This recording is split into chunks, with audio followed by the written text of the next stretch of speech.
It is certainly a good thing that I can predict football games better than I can suspensions. This is not any huge shock because, of course, Big Ten Commissioner Tony Petitti sent a heads up to Michigan, wanted a response.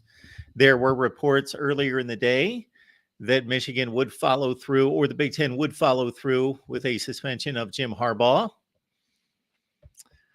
My guess, and I had no inside sources, did not contact anyone, did not try to lean into the decision to get any heads up on it. Don't know that I would have been able to achieve that, but I possibly could have been able to get some type of heads up on it. But I simply did not foresee, after Michigan and the Michigan clout responded in the manner in which it did the other day to Tony Petitti's initial warning of a possible suspension, possible penalties. I did not think it was going to come to this right now, but here we are. And just released minutes ago, the Big Ten has suspended Michigan head football coach Jim Harbaugh. So let's get whatever details we can, and then, of course, we'll take your calls. So as reported by Pete Thamel and Adam Rittenberg at ESPN, the Big Ten has suspended Michigan coach Jim Harbaugh for the remainder of the regular season. So there were two reasons that I did not think it was going to come to this in this timing, but apparently the Big Ten is acting regardless of the significance and the magnitude of football games. They are acting here because, for one thing, I just thought Jim Harbaugh is going to be on the sidelines against Ohio State. And not to diminish Penn State and Michigan, that game, it's huge on Saturday. But I thought, okay, well, if they do make this move, they don't have a whole lot of wiggle room in regards to the schedule. There's only 3 games left. Therefore, there's going to be a suspension for the Penn State game, but I did not think that they would go the third game and take it to the end of the regular season. Did not see that coming. And then also, I thought that the Big Ten would act yesterday. If there was going to be something, if there was going to be a move made, this bold of a move, I thought it was going to take place on Thursday, because I think that they would have given Michigan the opportunity to prepare for Saturday's game. Now, Michigan, I'm sure, has been preparing for this regardless. So they already went through this situation for 3 games to start the season. So they already have this process in place. This is certainly a disadvantage, though, for this Saturday. But let's get back to the story. Big Ten suspending Michigan football coach Jim Harbaugh for the remainder of the season as the league disciplines the program under its sportsmanship policy amid the ongoing NCAA investigation into the school's alleged in-person sign-stealing ring. Decision announced Friday. Penn State's the game on a Saturday. The suspension for Harbaugh only bans him from the sideline on game day. He's allowed to coach the team for the remainder of the week, much like the self-imposed suspension by the university earlier this season. Harbaugh's status for Michigan's game against Penn State could come down to a court ruling. And that's the next step in all of this, the Michigan counter. As Michigan sources have indicated for days, that they've been preparing to legally fight any decision by the Big Ten that involves punitive discipline. The most likely avenue would be filing for a temporary restraining order, which could allow Harbaugh to coach. The suspension of Harbaugh comes more than 3 weeks after the Big Ten took the rare step of announcing the NCAA investigation into Michigan's alleged illicit sign stealing. The Big Ten's punishment is institutional, not for Harbaugh, but the head coach is serving the penalty. Yes, the league's timing comes in part because Michigan asked for an extra day, for their response to a notice of potential discipline, which came Wednesday afternoon. The response of both the school and the Harbaugh was lengthy, which required the Big Ten time to review and potentially respond. And that's another reason why I just didn't think that this was going to happen a day prior to which leads me to a conspiracy theory. I won't go there. According to sources, the Big Ten on Thursday asked for documents from the NCAA that required Michigan's approval, which then pushed the final decision back. The Wolverines have 3 regular season games left. We know those. All right. Point spread. Okay. Big Ten's discipline does not conclude the ongoing NCAA investigation. Okay. We know that.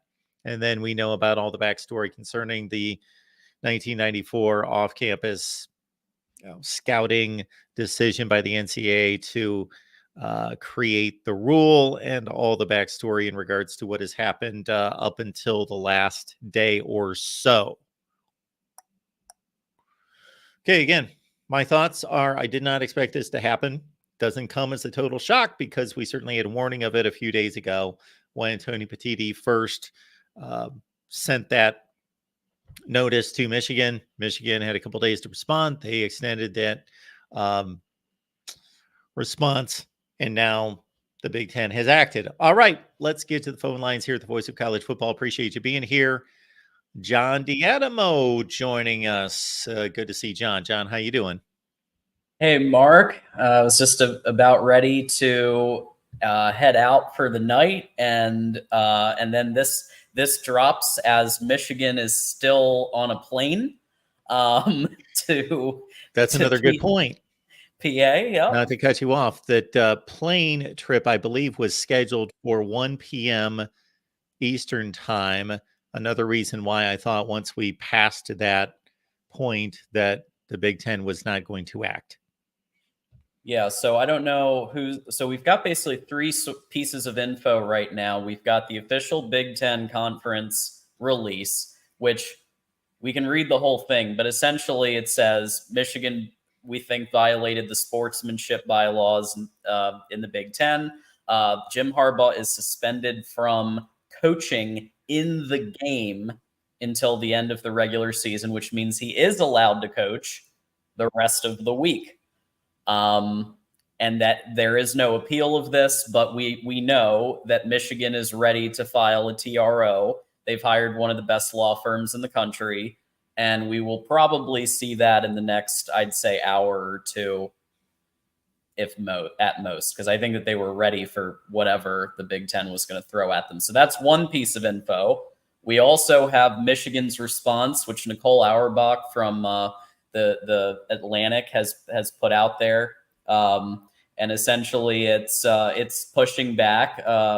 So essentially it says, like all members of the Big Ten Conference, Michigan is entitled to a fair, deliberate, and thoughtful process to determine the full set of facts before judgment is rendered, which is what they've said the entire time.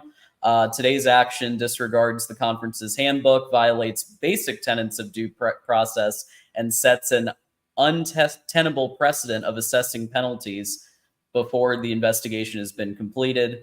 And then they mention about it's a rush to judgment. They mention it's Veterans Day, a court holiday. So they're trying to stop the university from taking legal action. We can read the whole thing verbatim, but it's out there. Nicole Auerbach has it tweeted, as do a bunch of other people. The third piece of info we have is we're starting to get the actual letter that the Big Ten sent Ward Manuel. So we're starting to get that. It basically goes to the same things we've been talking about for 2 weeks, Mark.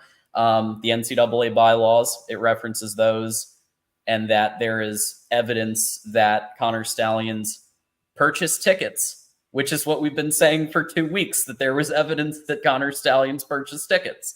But to what extent that violates the bylaws, that's the open question. So the bottom line is, I expect that this is going to get delayed for a matter of time as the court battle and discovery begins. But this is in my view, this is a declaration of war on the Big Ten's biggest brand.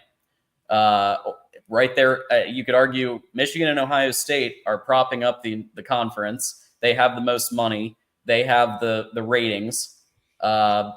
So this could lead to lots of things. But those are the 3 pieces that have come out in the last hour. And that's what surprises me in all this. The point that you made just now, because that's what is beyond all of the the legalities and the technicalities of how this is going to play out in the interim is the Big Ten's decision in how to treat Michigan in this situation and what that will lead to, how that impacts the relationship. And that's what is surprising to me. Um, I was thinking that the Big Ten was going to try to do its best to stave off the other 13 or whomever out of those 13 are the most vocal and adamant.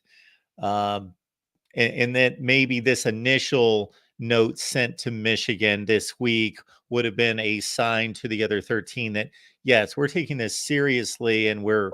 we're really pushing for this. But when push came to shove, I thought that that they would not take it this far. Yeah. Yeah. I just, the timing of it to do this almost at the end of Friday, with Michigan playing against Penn State in less than a day. I just don't know how, like, I think Petitti's calculus was probably, okay, I'm going to make the other 13 schools happy by doing this. And I know Michigan's going to delay this in court anyway. So Michigan's going to get to coach the rest of the season. They're going to take it to court. So he's basically saying, okay, all of them are going to get some of what they want because we know that Michigan's going to get this delayed, and I make the other 13 schools happy. The problem with that calculus is that Michigan is now really, really angry, and they very well might be starting to put feelers out. Isaiah Hull talked about this. I believe it was 2 days ago on the the podcast Locked on Wolverines, that if this does go through, there is absolutely a possibility that Michigan looks at the SEC and other conferences. Again, that's not any fact, proof, anything like that, but I trust Isaiah, and I thought the same thing, but obviously, he's much more plugged in than I am. Yeah, so everything that you just stated kind of went through my mind in regards to some type of conspiracy, meaning that the Big Ten in Michigan would know, okay, we kind of can play this dance out in public, knowing that you're still going to be able to coach and conduct your team the rest of the season, but we will have shown that we are taking action and we are taking this seriously, although that seems to be a little bit too public of a stance for that theory to hold up. But yeah, and in regards to the restraining order, I don't pretend to know or make a prediction on whether what the chances, the probabilities of that going through and being in effect by tomorrow at noon. Yeah. I still maintain that because people have asked me what would I do if I were in his shoes, and it's kind of hard to take the Michigan glasses off, the maize and blue glasses, but the College Football Playoff Committee opened the door to this being an NCAA investigation, and we're going to let it play out. They opened the door to that. Petitti could have said the next day, we're going to do the same thing.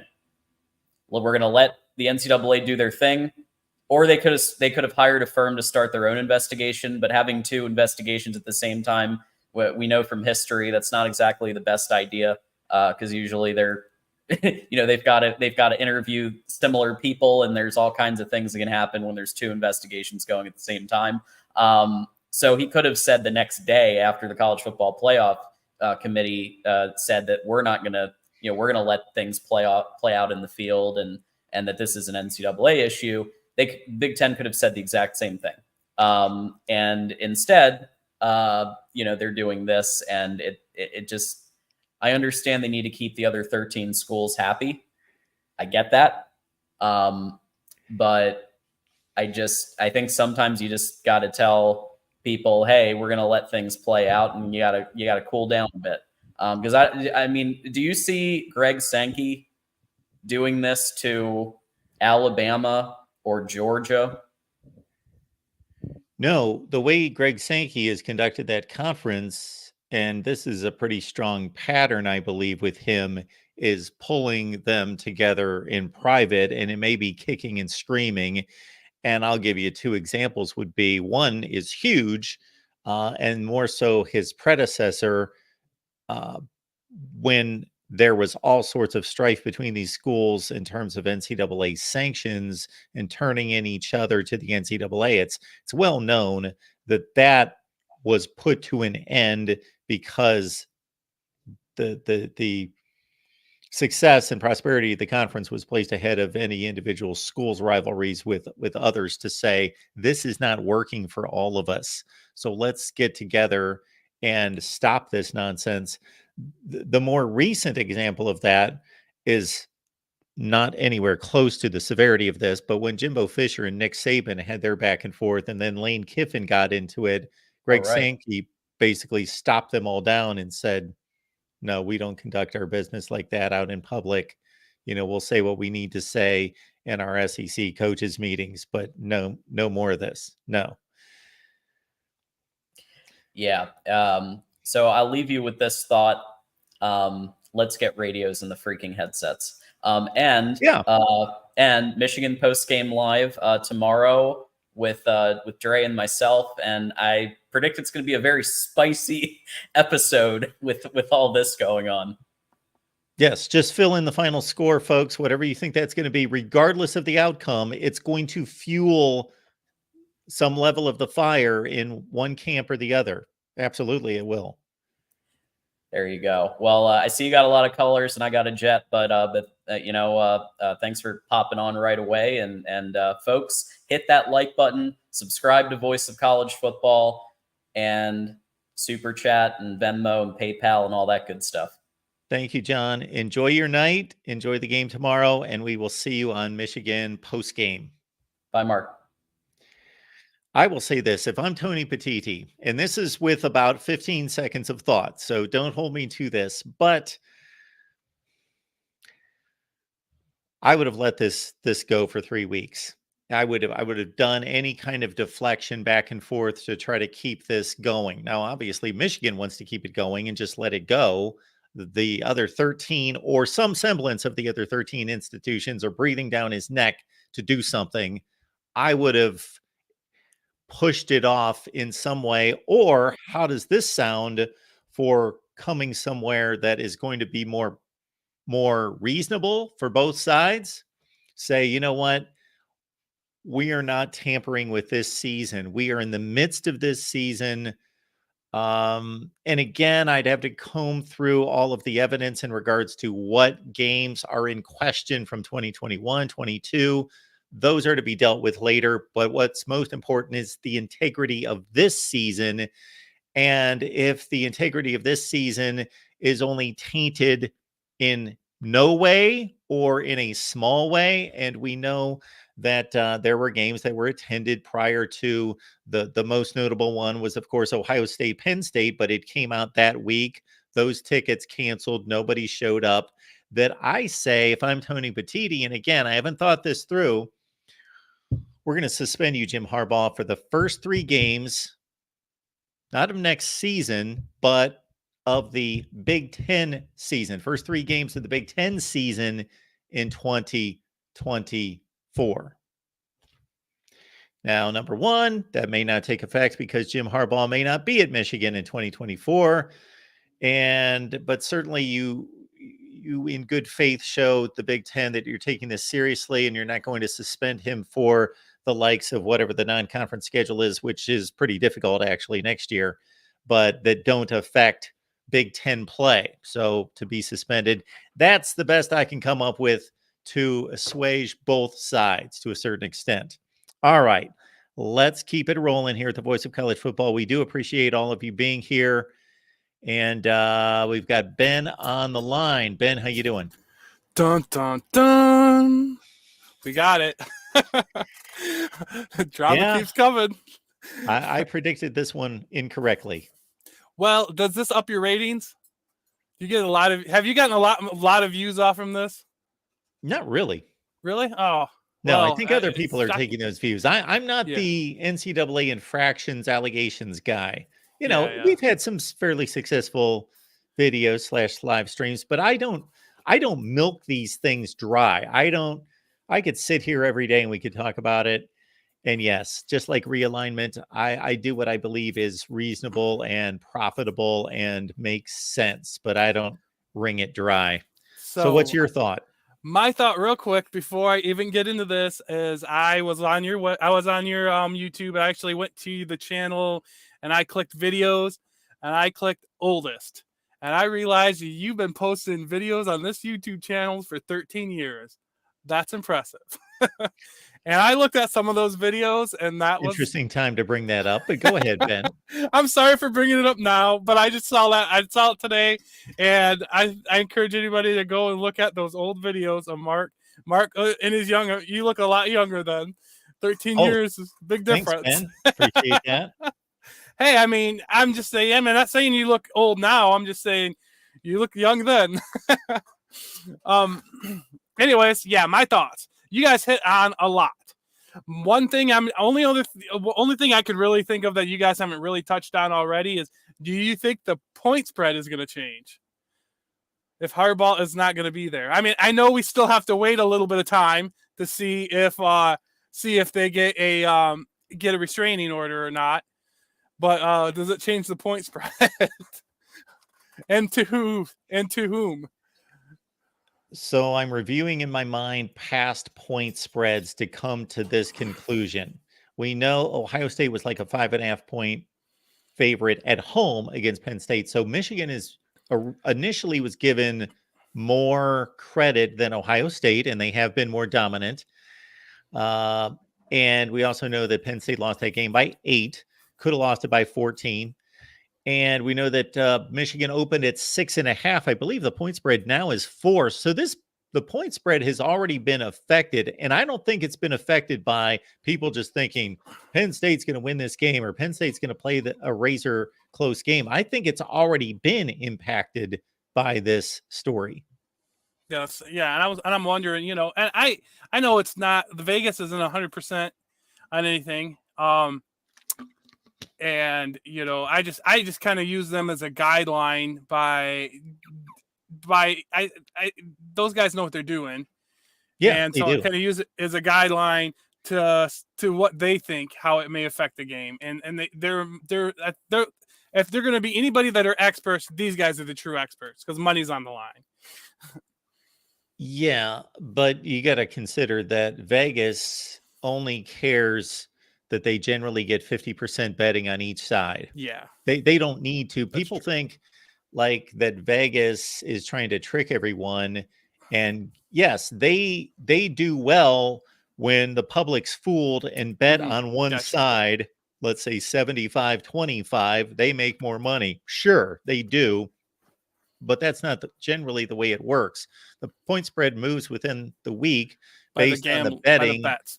Yes, based on the bets on either side. And it usually comes out about even. They're taking their 9 or 10% regardless. Either way, yeah. So it's just keeping it even, and it's a sure thing for them. So this is the betting public telling us this for the most part. Gotcha. Okay. Yeah, that makes sense. Okay. Well, anyways, I didn't have a lot more to say. I was I'm curious too. I'm wondering, does this signify Michigan's time to leave the Big Ten? If they do leave the Big Ten, do they have any other teams that are going to leave too? Does this signify people from the Pac-12? Like, are they going to see that? And they're more aligned to Michigan type thinking. Are they going to see what's happening there and say, like maybe a team like USC and say, hey, we don't want part of this? Michigan type thinking. Yeah. What Michigan, is that? I don't know. Just I don't know. I mean, I think their universities are more aligned, and in the way when I look at, I mean, I don't know. I think if I look at USC or I look at like UCLA, they tend to be more of a and Michigan tend to be more of democratic schools. And not to bring politics, I know a lot of it politics in it, but they just tend to think, more of, academic standards and certain, I don't know, certain ways of, I don't know, certain almost like that era of superiority kind of, you know, kind of, that era of superiority mentality that people contribute Michigan having, they also contribute those schools to having. From a political standpoint, at this day and age, the only question is the school liberal or is the school ultra liberal? That's pretty much the distinction these days. They're all liberal. Yeah. Well, from a political point, but I mean more of a, like, if you look at like the way Michigan is perceived as a school, I mean the way I see it, a lot of people think that they're. I understand what you're saying. Okay, the Big Ten, the hierarchy of the Big Ten, meaning Michigan in particular. Let's take Michigan, because Ohio State's. Yeah, I'm not going to get into all that, but basically, yes, Michigan is the quintessential Big Ten school, in all its ways, and the Pac-12 is a liberal conference. It's a liberal section of schools, and yeah, I totally get your connection in regards to ways of conducting business. Yes. Yeah, but I'm just wondering if that, and I didn't, really. I am not an expert. Tony Altimore would would probably school me in this right now, but just from my feeling, so my opinion, and I'm wondering, and that's, want to kind of get your thought on, do you think that may affect those schools and whether they actually want to go to the Big Ten, and maybe, what happens? What is the aftermath of this? Could it affect the Big Ten? I mean, could Michigan leave? What are the chances of that? I mean, what are the chances of other schools, if Michigan leaves, other schools following? I mean, is Michigan gonna coax other schools to come?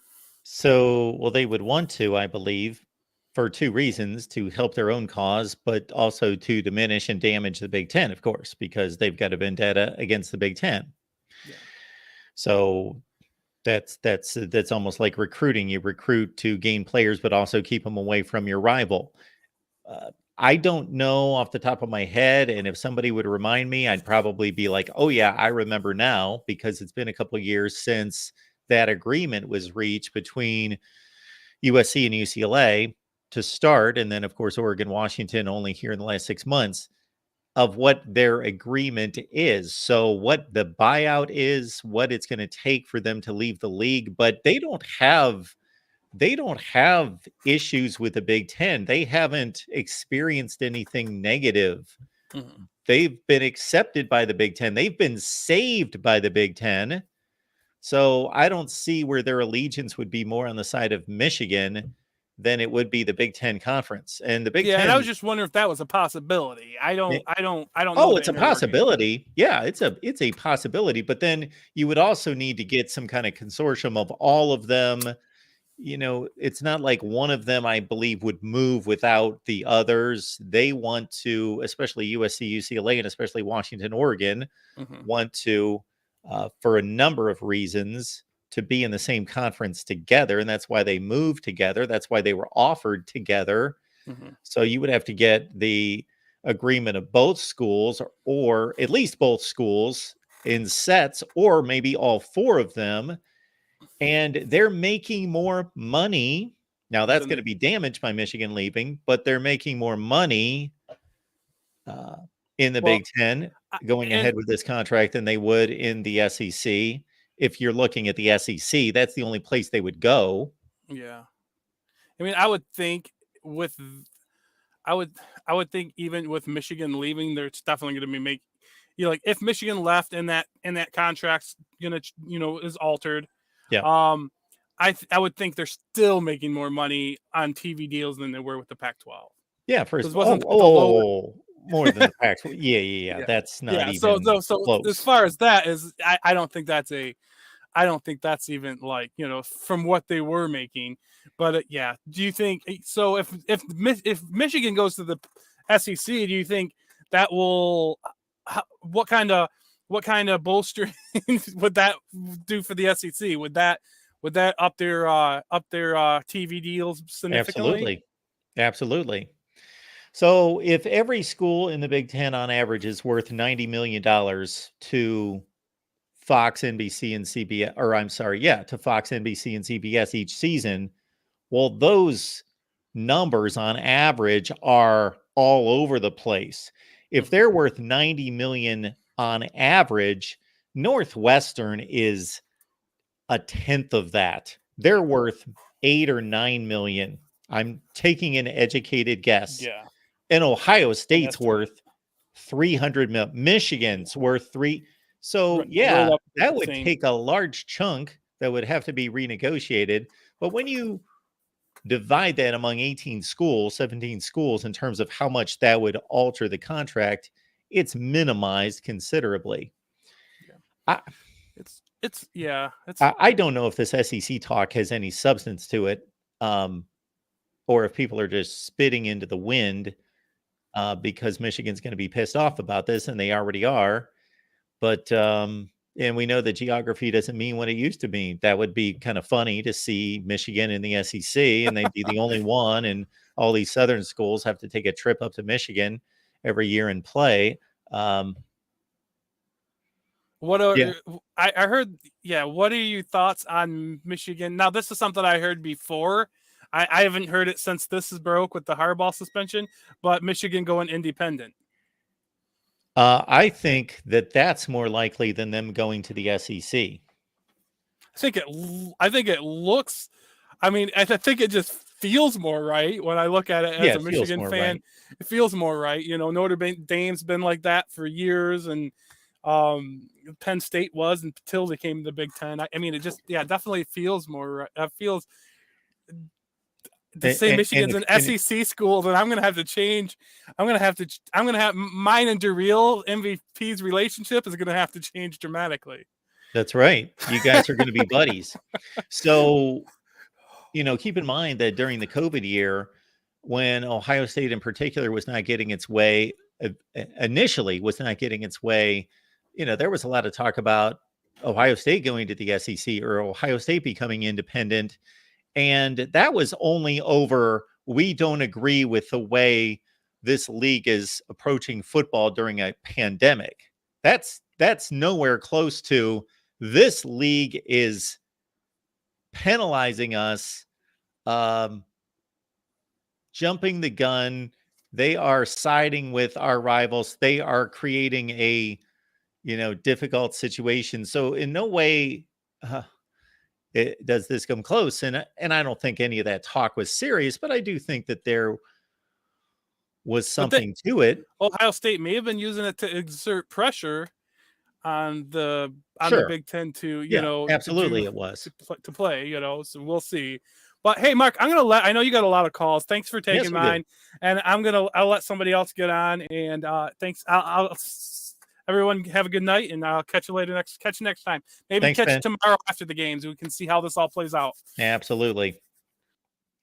All right, let's keep it rolling here at the Voice of College Football. We appreciate everyone being here. We've got a couple super chats to catch up with. We appreciate those contributions. We've got Erica on the line. Erica, Iowa fan, kind of just nestled away. No controversy. Just keep away from us. Here we got some teams going on with their business, namely Illinois and Iowa. I predicted this before I even read it. That's where Erica stands. Yes, Illinois, Iowa. So you can't really say that this is about keeping 13 schools happy. No, it's not. That's just an easy way to divide the two sides. But there are obvious forerunners to the pressure placed on the Big Ten and Tony Petitti by those other schools. Yes, and anyone who would like to have a typo in their super chat, you are certainly not just allowed, but you are encouraged, because then you will have to rewrite the super chat as Erica did there. No, Erica, thank you so much for that. We appreciate it. All right, let's keep it going here at the Voice of College Football. I think we've got a line of Michigan fans here. We've got Biggs. Mike's on the line. Biggs, how you doing? Doing well, Mark. How are you doing? I am doing just fine. This changes so quickly. We just talked yesterday, and we didn't think this was even going to happen. And especially on, if it didn't happen by yesterday, I was like, there's no way they're going to do it on Friday, and then Harbaugh's literally on a plane and he'll he'll land and he won't be able to coach. I don't see how they Depending can on the get this. restraining order. What I don't know. I wonder how quickly they can get that with it being a federal holiday, and like most things are probably courts are closed. All that's probably closed, right? I don't know how that works exactly, but that'd be a quick turnaround to get People that. with power.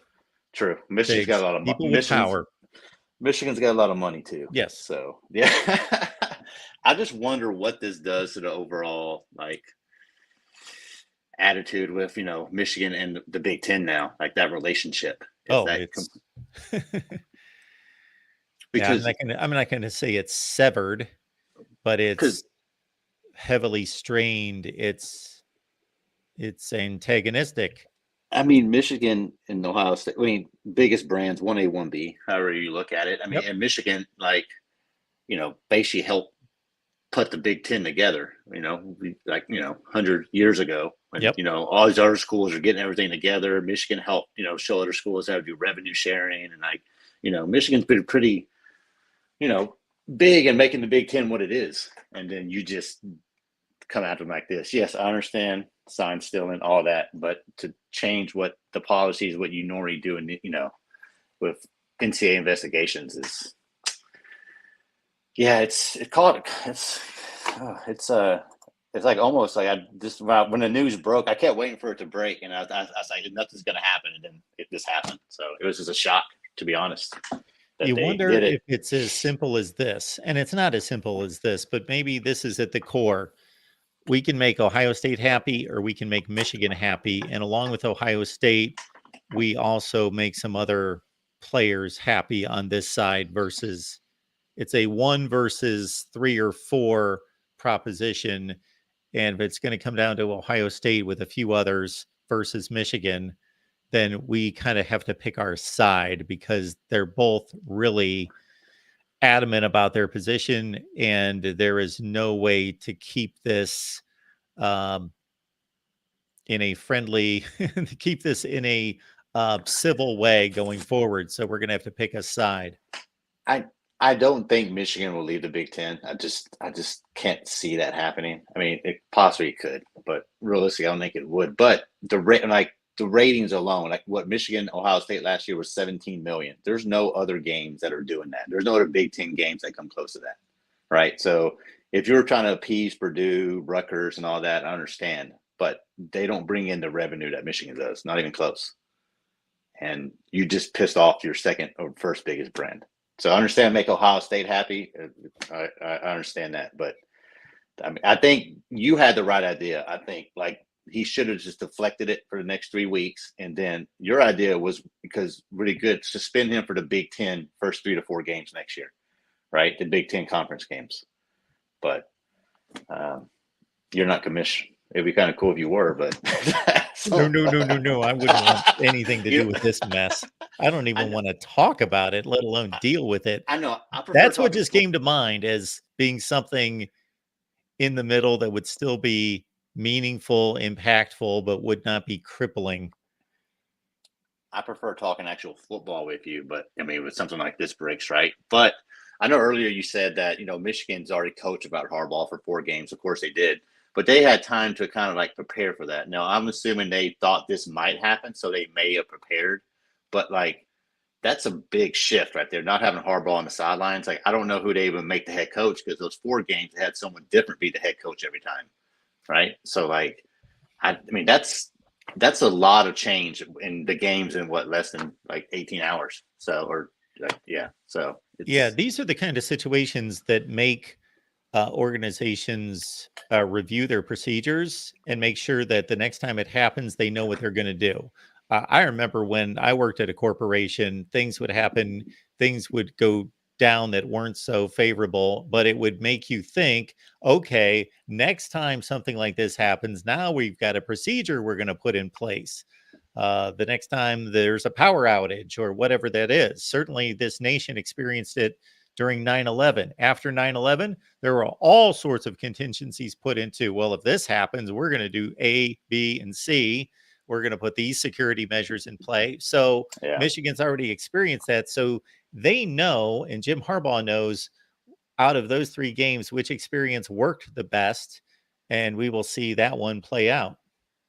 Yeah, because there were some of those games. Yeah, Michigan, the competition was weak, but like that Bowling Green game was just sloppy, and that's when Jerome Moore was trying to be head coach, offensive coordinator, and he runs the O line too. That's just a lot on one person to do, right? So it's been interesting to see what Michigan does if Harbaugh's not on the sidelines Saturday, which I don't think he will be. I think he might be back they might get it to court, and then have him by Maryland game and Ohio State game possibly, but. It's interesting how that's all going to play out, and I think the best thing for Batiti, it would work in his favor. And this would if Michigan loses tomorrow, that's exactly what he wants. Then Michigan will be out of the picture. I mean, they can still beat Ohio State, but I mean, the best thing is for Michigan to go away. So just don't make it to the college football playoffs. So they don't have to hear about it anymore. But the best thing for Tony Petiti in the Big Ten would have been and you can't forecast the future, but would have been for Michigan to lose those 2 games, but them not to take any action, allow that to play out. They don't have to deal with it this year because they're not contending for a championship, and then deal with it in the offseason. But of course, nobody has 2020.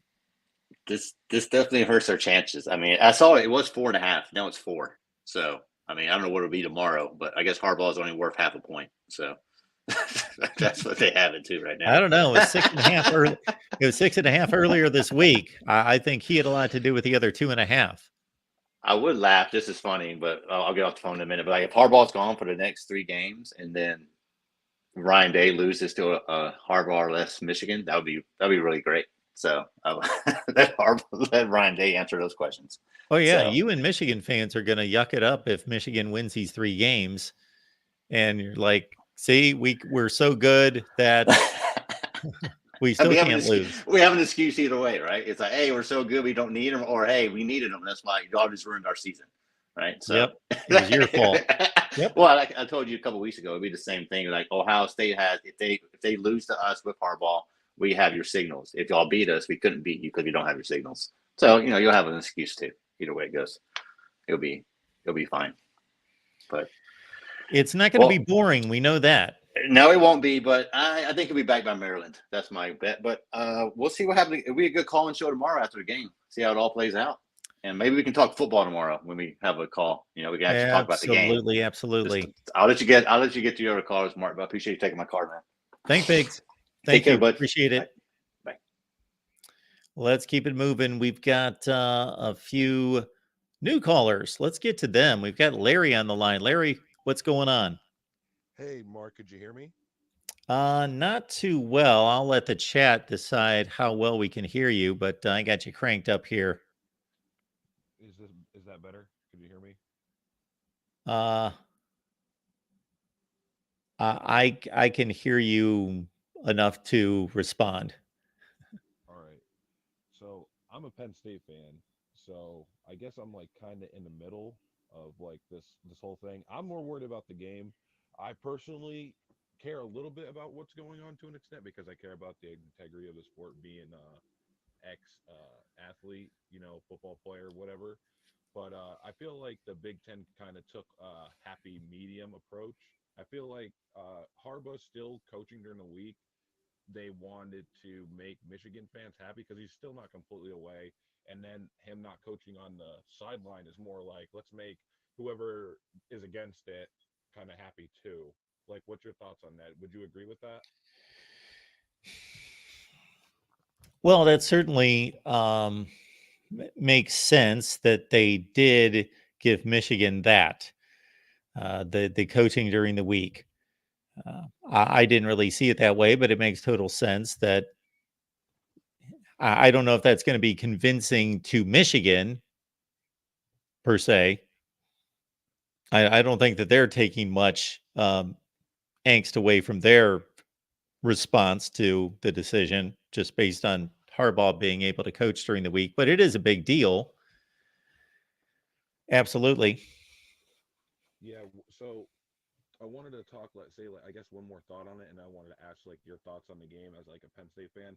So you had a caller earlier that was on there, and he was talking, Michigan, Ohio State, two big brands, and I started noticing that a lot of even sometimes the media disregards Penn State as a big brand when it absolutely is a big brand, and I never understand why. Maybe it's because Penn State is not an original member, but I feel like for those that don't understand or know that Penn State brings in tons of money and revenue, I think they'd be lying to themselves because I feel like Penn State is never considered up in that category when they are.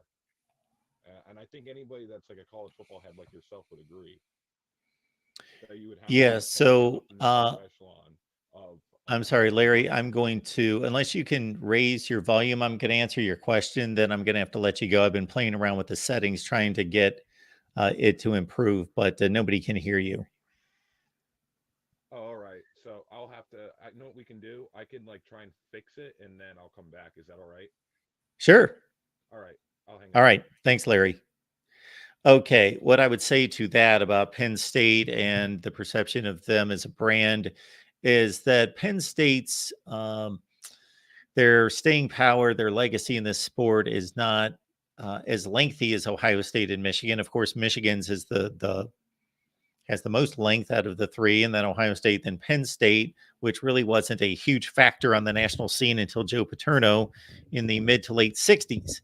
Now, in terms of the here and now, what's going on today, yeah, I do think that part of that perception about Penn State has to do with them only, for a lot of you, this is your lifetime, but only being part of the Big Ten since 1993.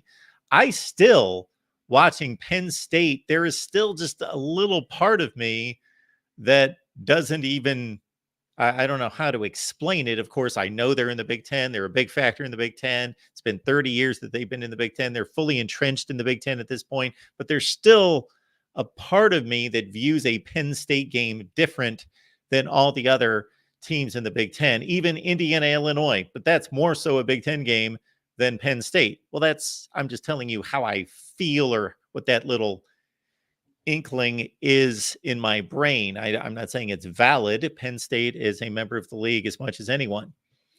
But in regards to status, well, neither Michigan nor Penn State has come close to Ohio State's level of play over the last 20 years. But Penn State has certainly rivaled Michigan's level of play. But they did have one championship season in the last 15 years, but it didn't really produce much outside of winning the Big Ten championship. So I do think that, yes, Ohio State and Michigan have just been better than Penn State. Michigan just very recently, up until 2 years ago, there's nobody that could argue the Michigan prowess over Penn State in the recent past. Actually, you could argue Penn State better than Michigan. But Penn State obviously has not been successful at all against Ohio State. But I do agree with the caller that there does seem to be a heavy lean toward Ohio State and Michigan. And also that's because of the game that they play against each other. That is the focal point of the conference. More so than any other game. It's not even close. I'm sorry, Wisconsin fans, Iowa fans, whomever, that the focal point of the conference is Ohio State and Michigan playing, and it has been for 70 years. That's just the way it is. And so Penn State has not been able to break into that. It still all comes down to final weekend of November, Ohio State, Michigan. And Penn State's not been so dominant to crush that narrative. They've been competitive, and they just have not won the key games at the right times to break that narrative. So I think it has a little bit more to do with the recent past, but also to do with the legacy of Penn State in the Big Ten not being what it is with the other two schools. All right, we've got Free Harbaugh. Hey, what's up, man? What's going on, man? Is there an echo? Let me know. There's not an echo. There's a crack and pop there. Dang. Let me try to fix it. That's pretty severe. What about now? It's about the same. What about now? It seems about the same. Okay, let me see if I have to go away. Can you hear me now? Yeah, we can hear you. It's just not the best. So Yeah, I go don't know ahead. what's up with the Android, man. The Android phone. But anyways, man, what a day. What a day, man. Free Harbaugh. I expect him to hold up those fours at some point in the game. I gotta tell you, man, when it comes to leadership, I think when you're dealing out a punishment and you're doing it for quote unquote the integrity of the game, or you want the fairness in the game, you don't want to give a competitive advantage. I thought that in Michigan's response letter, they had a great point. They said, let me see if I can get it real quick for you. They said, oh, hold on, I got it. Well, I'll just summarize it. They basically said that by suspending Harbaugh, basically less than 24 hours before a game, without being able to prepare for that situation, he's basically inserting No, that's a himself on the lie. sidelines. Well, I mean, that's true, though. Well, no. It's not true. They can claim that, and I get that. I may even claim that, but it's not the truth. They've already dealt with this situation, so they already know what they're going to do if this happens again. If they don't, then they're knuckleheads, and they're really stupid, and they're not stupid. But if they're not prepared for football without Harbaugh after what they experienced the first 3 games of the year, then they truly don't know what they're doing. Yeah, but I think the difference in that situation is they didn't suspend Harbaugh the night before a game. And not only that, Michigan didn't even know that this was coming until they're in the flight to Penn State. Well, so you can say that they knew, unless they hid under a rock, they knew about 4 days ago. They knew about a potential punishment coming. I guarantee you that they did not know, one, that it was going to come, because most people are shocked. If you look, most people are shocked at the timing of the punishment. I am too. I'm not shocked, but yes, I'm surprised. I did not predict this to happen. I predicted that they would not follow through with this. But everybody in the world was talking about suspension earlier this week. So if they weren't prepared for suspension, then I don't know what to tell them. Then you do need to steal signs, I guess. I don't know. If you didn't prepare for this, then I don't know what is wrong with this goes back to the whole argument people use when, why don't you change signs? Well, you shouldn't have to change signs because they cheated, right? Well, True. You're asking a team to prepare for 2 different scenarios up until the night before the game. Yeah, well, to I'm not me, saying it's well, that has to be done all the time with a different quarterback situation or whatever it is. I'm just saying they've already gone through this situation for 3 games. So they already know what they would do. And then all the talk around college football on Monday and Tuesday was suspension of Harbaugh. So if they're not prepared for it, that's their fault. I'm not saying it's just. I'm not saying it's right. We're going to have to wait until all this plays out to whether we're going to know if Tony Petitti is on the right side of history or on the wrong side of history. Well, no doubt. But my problem here is to act like whether you think they should be prepared or not, to act like suspending a head football coach the night before a road game has no effect on the team, I think is ridiculous. Who said that? Well, I'm not. Maybe that's not what you're saying, but my argument is that's I'm what. not saying that. Well, And yeah, that's my argument, though. The Big Ten didn't say that. No, they don't have to say that. That's their actions. I'm not saying that it's not impacting them. I'm saying that they should be prepared. Yeah, I get that. I understand that. It's just like if your starting quarterback gets hurt on the first play of the game, everyone's going to say, yeah, that's a huge impact, but you still have to play the game and you still have to be prepared. Yes, but a quarterback doesn't choose when he gets hurt. Petitti chose to suspend him the night before a game. That's a decision. An injury is not a decision. That's circumstance. And Michigan knew that this was a huge possibility or probability, if you believe in reports, days ago. I think they believed that punishment was coming. I don't think they thought in a million years Petiti was going to suspend him hours before a game. I don't think they thought that at all. I agree with you. Once they got on the plane, I sent out a tweet earlier that said, he's not getting suspended. It's not happening. Michigan's clout was too much for Petiti. He's backing down. Nope, I was wrong. Yeah, my other thing is, look, if you're going to suspend him and you're already this late into the process, just wait till Sunday. You know what I'm saying? Like, I just don't understand the timing of the decision. And another thing is, the evidence that he put in the letter is so lacking that, to me, to make such a drastic decision based on what he showed to have in the letter is also crazy to me. Now, he has the power to do that. Don't get me wrong. He has the power. But the decision to do it based on what they supposedly have, to me, is a little wild. There's a possibility. I'm not saying that this is probable, but there's a possibility that the Big Ten has more on Michigan than what they're willing to put in a letter because they know that letter is going to be released. I don't know. Well, I mean, if you read the letter, it clearly states that that's what they have at the moment, and that they have what the NCAA has.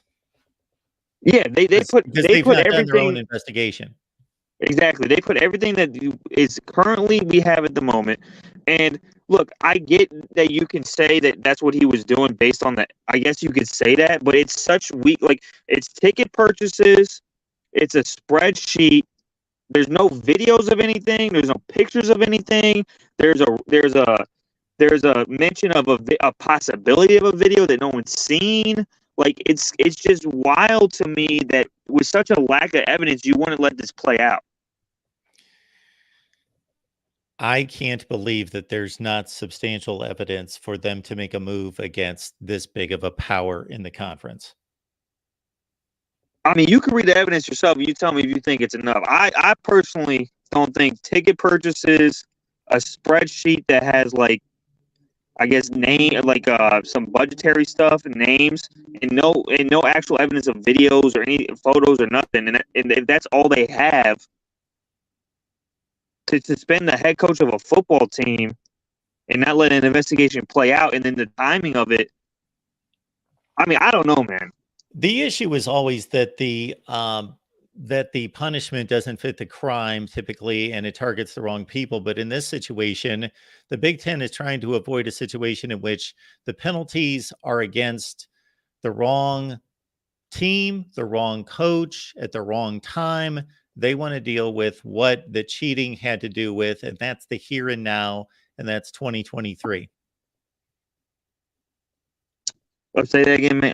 It broke up. I didn't hear what the Big Ten is wanting to deal with what's going on right now. Typically, these punishments aren't directed toward the right people. The right people are gone.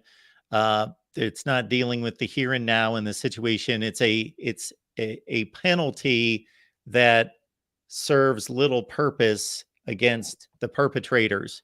The Big Ten believes it has enough evidence, and therefore they want to go after the team, the coach, everybody that's responsible right now. Yeah, look, they have the power to do that. I'm not even arguing that. They have the power to do that. I guess it's just a question. I guess this is just from a standpoint of questioning the decision making. And to me, in terms of a TRO, I don't know if they're going to get a TRO or not. But I think that the timing of this decision actually helps the TRO, because they can argue what's that phrase? And something harm. I forget the first part of it. Irreparable harm. They can argue irreparable harm on a team because of the timing of the decision. And they can argue that going forward. Yeah, I think that's a bit weak. And I got to let you go. Okay. Appreciate you being here. If there's a few things I'll explain once we get you off the line. But thank you. Always appreciate the call. So situation, I got to keep my eye to a certain extent. When we've got technical issues, as long as I can hear the person, that's fine with me. Doesn't bother me much. but I have to keep my eye on if we lose like 100 people and people are complaining about like the audio. So with the last two callers, the audio with the cracking and popping and all that business. And then the previous caller before that, it was nobody could hear them and we lose like 100 people. So I've got to obviously take action and keep it moving. So, yeah, we've had all Michigan calls and one Penn State call. So that's the representation of fans that we've had thus far. Let's keep it moving here at the Voice of College Football. We've got another Michigan guy on the line. Hey, what's going on, Mark? Okay, can you hear me okay first? Yeah, we got you. What's going on, man? What's up, man? I just wanted to, obviously, I'm a Gilded fan. I am really upset about this. And I mean, obviously, most Michigan fans are. What I'll say is, and this is not speaking from an ultra fan perspective, this is which I am a big Michigan fan. This is just speaking from a common sense level. You know, what we know right now, what is certain, because the last caller was saying, you know, well, there's still not enough proof. That's a dead argument. It's dead. There's no way that, so, yeah, something happened. There's video of Connor Stallions on Central Michigan sideline, and it is him. The facial expression, it's 100% him. It's 100%. Mark, I'm telling you, I believe it's 100%. If it was somebody Okay. else, they would have scoped it out by now. They would have snuffed out it if it was somebody else. The fact that they're still not coming forth and saying, hey, that was actually our equipment manager. The fact that 2 weeks later, this is still, and it looks just like him. I mean, and there's also some other evidence that he was in the area that night. What we know is there was cheating going on by this individual. The problem is we don't know if this was funded by the school. We don't know if Jim Harbaugh himself was involved. The only thing we know is that this guy did X, Y, and Z. And people got to remember, his job was to read signs during the game. And he obviously had big aspirations of being a coach one day. And just from what I can see, it appears evident to me that this is somebody that was trying to boost his career, that was trying to get as many heads up as he could. And he did some things that he wasn't supposed to do. There's just no evidence yet that is proven otherwise. And, you know, I can understand, because you may be saying, well, that's speculation. We just don't know. Well, that's the whole point, though, is we don't know. But yet the Big Ten went ahead and acted in an extreme way, because I don't a lot of people that don't watch everything, but the Big Ten is acting on what it does know. So we do have evidence that has been confirmed. Everything that you just talked about, not him being on the sideline. I don't know that that's been confirmed. It's not been reported to be confirmed, but all the business with the purchasing of tickets and the recording and so forth in the stands. We do. Well, see, yeah, that's exactly right. We know all that happened, but there's nothing pointing it towards Jim Harbaugh. There's nothing pointing this towards the Michigan program. So all these people that are wanting to throw the kitchen sink in Michigan. The Michigan program, yes. He was on staff in Michigan. Well, what I'm saying is a collusion. Like if the Michigan program, exactly. But so here's my thought, that the Big Ten, and I said this originally when it was reported that Tony Petitti may act. My initial thought was, you know what?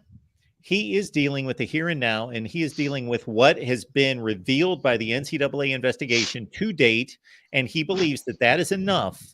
And it's not, there is no way that he is acting unilaterally just by himself, and that he is not getting great support from all the powers that be in the Big Ten for him to go forward and do this. And so he's applying the unsportsmanlike policy pertaining to what is known to say that warrants a 3-game suspension. And since this has been going on for at least the last 2 seasons, going into this season as well, I want to impose a penalty that deals with this season, because there's been cheating in this season. I can't do anything about the previous seasons, but we're going to deal with this season, and the penalties may prove to be much, much harsher beyond this down the road, depending on the conclusion of the NCAA investigation. But I'm going to deal with what we have confirmed, and that warrants suspension of a coach. Well, yeah, and I agree with you, but who cheated? That's what I'm saying. Like, did Michigan the I entity. understand that, but even the cheating, if it's just relegated, let's say it's just relegated to Connor Stallions, that is still falls under the unsportsmanlike portion of that policy, and it also falls under lack of institutional control. Well, I mean, I completely understand that, and I understand the lack of institutional control. It's just a scenario where it could have been handled a multitude of ways, and this being the first chance that we could potentially go to the championship game this year. I mean, Michigan's looking unstoppable. I know we haven't played anybody. Thanks for including that. Okay. Well, I mean, yeah, I mean, we haven't played anybody relevant at this point. Our first 4 non-conference games, that's on us, but we can't help that the Big Ten, there's just nobody to play besides Penn State and Ohio State. I mean, that is, at least from what our schedule is proving. Yeah, and one thing that's funny, right? And one thing, and this is just a side. Schedule. Well, and I'm gonna, for them to do this right now and not just wait, and like I said, we just don't. And see, the problem too is if this is a situation where Michigan as a program, if this really was a big deal, like the coaching staff and everybody's involved, and I have another question too, but can they penalize us twice if it turns out this is much bigger and oh my gosh, we didn't do enough first? Can they go back and do more, or is this just what they can? I mean, you can't penalize a school twice for the same thing, can you? Not for the same thing, but for further information coming to the forefront through this the investigation's not over. This is not coming from the NCAA. It just, to me, from what I'm seeing, I don't think initially that he was going to do this. It just appears to me from what I've seen, because I've kept up with this really, really closely, like everybody has. And he had that meeting with all these other Big Ten coaches. And one thing that's odd to me is most of the Big Ten coaches that are complaining the most, and I promise I'm not trying to throw shade or anything, it's just most of the Big Ten coaches that are complaining the most about this are the ones that never really had a chance in the first place. I haven't heard a lot from James Franklin on record or Ryan Day, which I think that's class act. They may have said something, but it's not been much. Most of the biggest barkers have been like Purdue's head coach. And see, that's another smoking gun to me, is he's alleging that Connor Stallions has been to his sidelines multiple times in the past year. Why would Michigan want to do that? That would be like Georgia taking a risk outing Georgia Tech. The risk outweighs the reward. We're going to beat them anyway. I mean, we beat them. I mean, that's just not, to me, that's just not feasible. One thing else I also want to say too is, one thing this has done is destroyed my love for College Game Day, which I never really was that crazy, and I used to love it, but the way it's turned now, I'm kind of not liking it.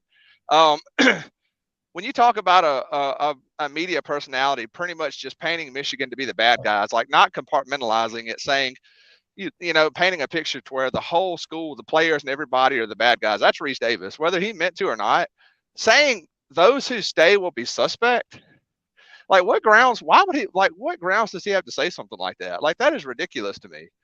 I just, well, that and Pat McCaffrey too. Like, I have had my fill of Pat McCaffrey. And this is nothing against Ohio State fans, but if I hear that man say one more time during game day, people from Ohio are tough. These are tough people. He says it literally every week, every single week. And it's nothing against Ohio. There are some tough people, but I'm an over-the-road truck driver. I've been to every state. There is tough people in every state, and there is pansies in every state. But I am definitely one of the tough guys in Ohio. That's absolutely the case. No question about that. But you lived in Mississippi too, though, didn't you, Mark? See, I live in. How'd you know that?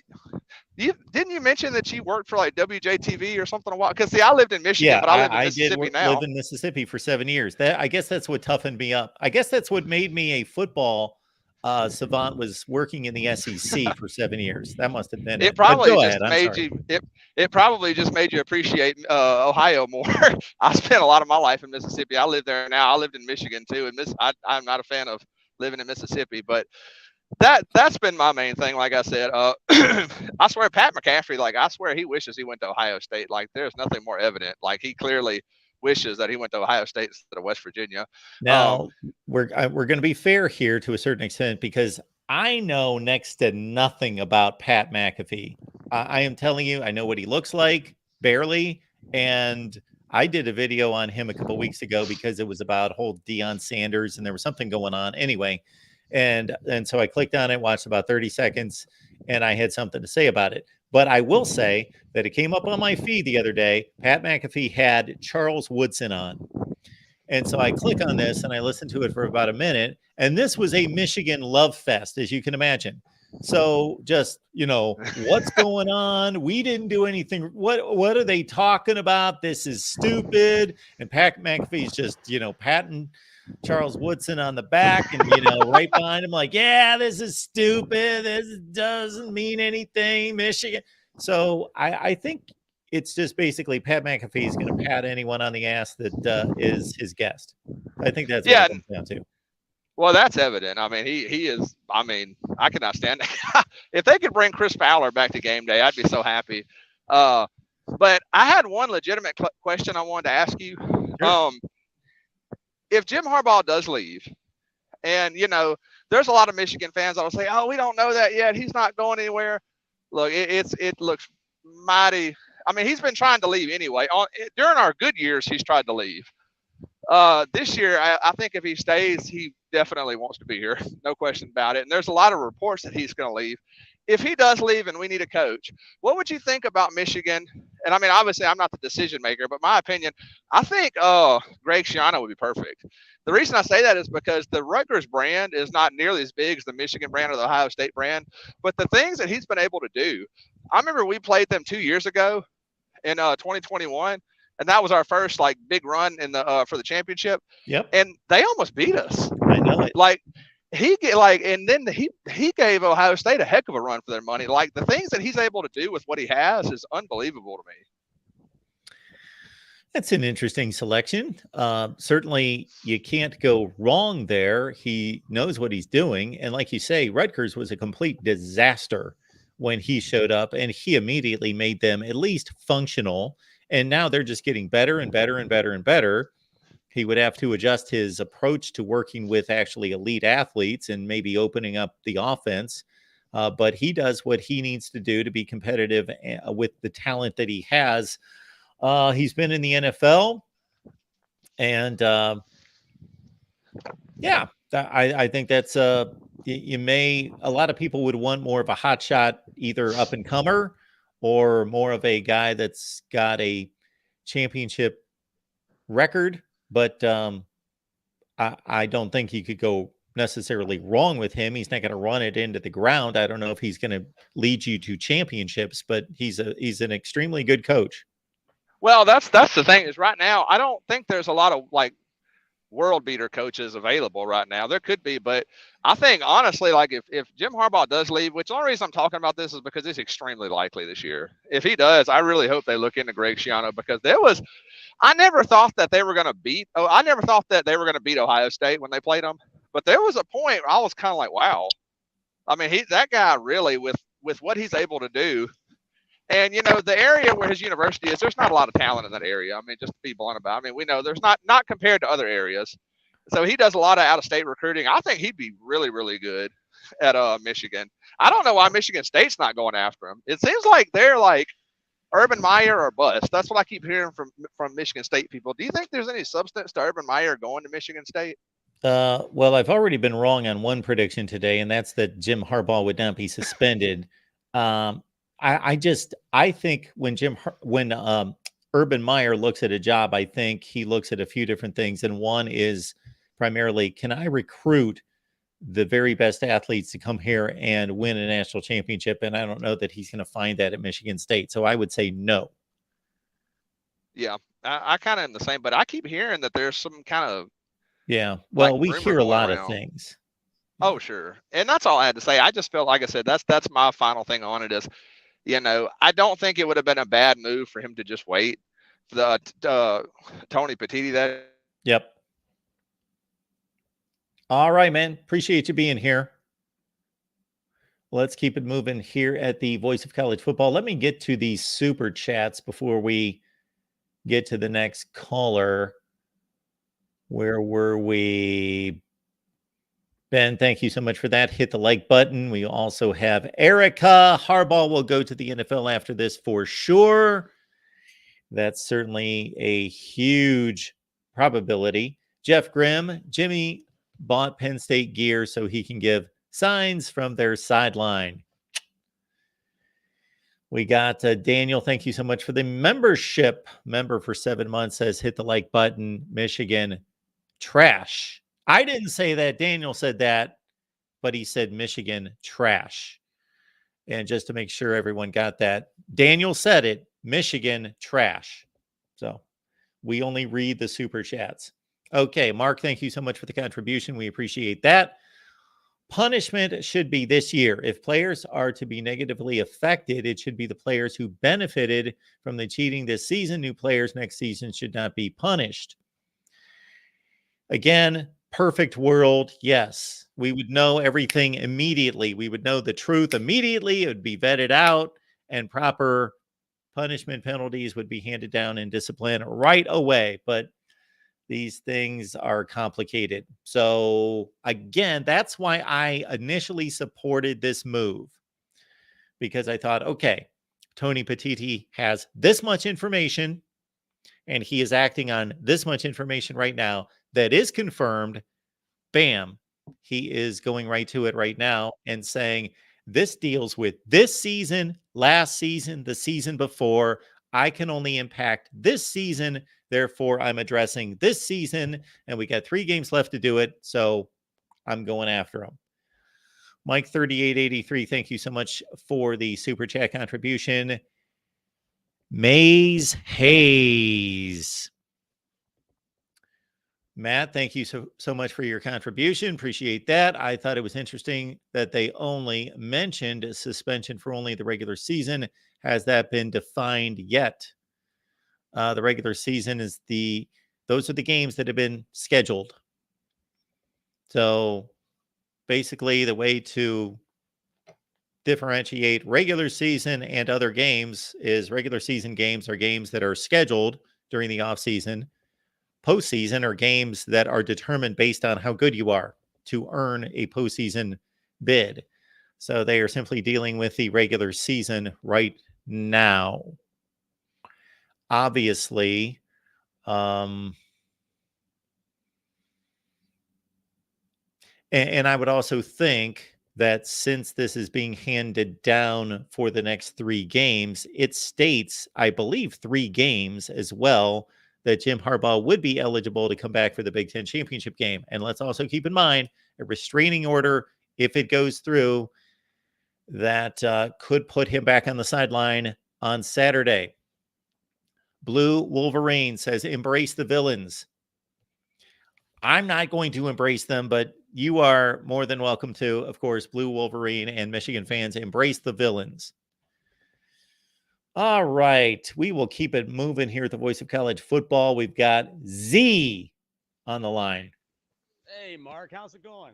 It's going pretty well. I don't know if people can hear you, though. And he's gone. No, he's back. No, I'm here. Hey, can you hear me? I can barely hear you. And from past callers, I'm going to bet that nobody else can hear you. Let me try. Okay, how about now? No. And also, I've been all over the settings to try to figure out if I can somehow crank the audio for. I'm not sure. That's a little better. Is that a little better? All right. All right. We'll give it a shot. It might be the Android phone, because I know a prior caller had mentioned that he was having an issue with an Android phone. And yeah, it could be. But we've been doing this for years, so I'm doubting if the Android phone has just suddenly. Yeah, with all these updates and could be. Could be. What have you. Well, I have a few predictions. One prediction is that Jim Harbaugh will be on the sidelines tomorrow. Make no doubt about it. Tom Mars, the attorney for Jim Harbaugh, said that he is flying with the team, with or without, whether the Big Ten decides to deliver punishment or not. He's flying with the team. Doesn't matter one way or the other. He's flying with the team, which is a clear indication that they have a judge on standby that will be probably tomorrow morning at 8 a.m. or 9 a.m. A judge will be hearing Tom Mars motion for this TRO, which most likely will be approved. Have you had a chance to read the attorney, Jim Harbaugh's attorney's comments pertaining to the Big Ten's actions? No, I simply jumped on here I'll give you immediately. the abbreviated notes. Sure.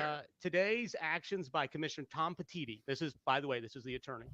Today's actions by Commissioner Tom Petitti disregards the conference's own handbook, violates and sets an untenable precedent of assessing penalties. Actually, I think we did hear this at one point, and we did read this. We keep losing Z, so we'll keep it moving here. We got Steven on the line. Steven, what's going on? Hello, Steven. Are you there? All right, let's keep it moving. We got McD Sports.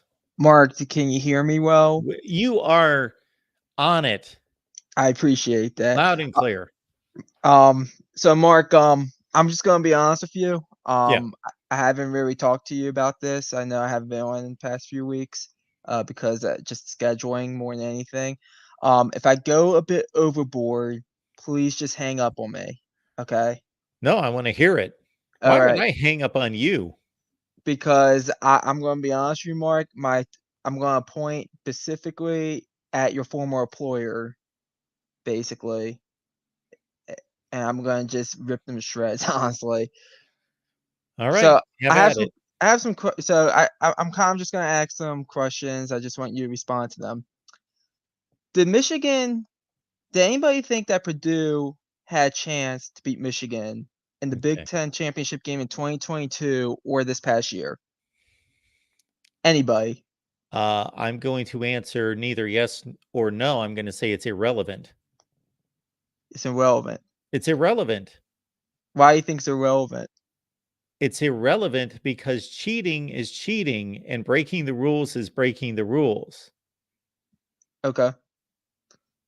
Okay, next question. Do you think that Michigan would have won the Big Ten the past 2 years, regardless of the cheating or not cheating? Again, it's irrelevant what I think. My prediction record's almost 100%, but it's not quite 100%.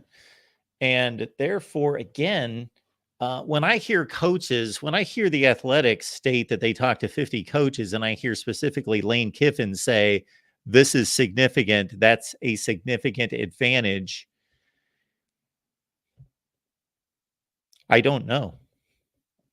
And Well- even if it is, okay, I'm going to counter this, and then we'll let you proceed down your list, McD, that why does anyone cheat?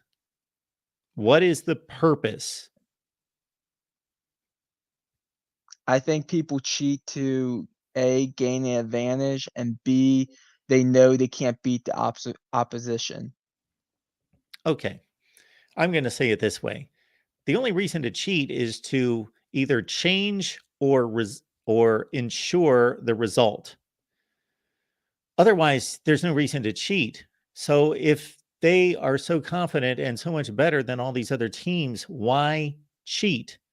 This actually makes them look more stupid and moronic to cheat when you don't need to cheat. That's even more stupid. That's why I think they didn't cheat.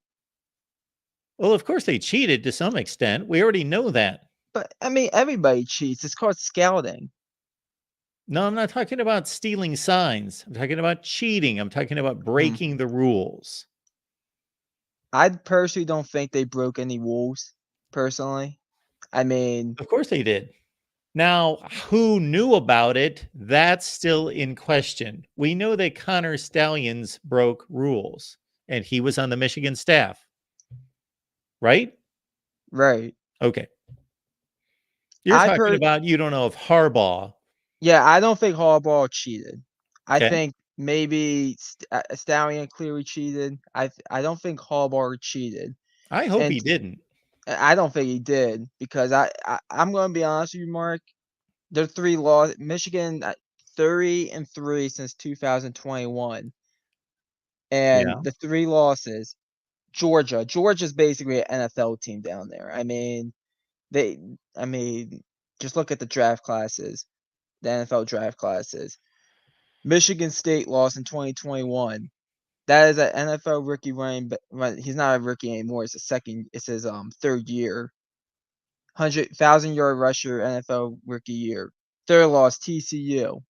That was just a fluke game, in my opinion. So McD, you're confirming that a particular team didn't cheat by stating that they're winning a lot of games. I mean, the only games in question are the Penn State and Ohio State games.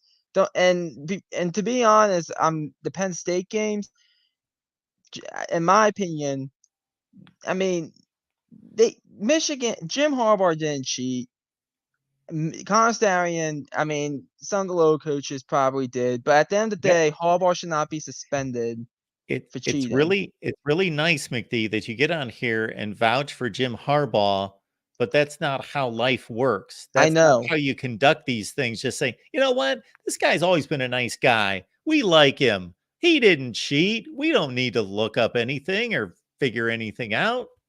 Do you know how many people out there? Do you know how many people? Shoot, I know of people that have either, whether it's in a marriage situation or a business situation, people that everybody thought they're a great person. This person's a great person.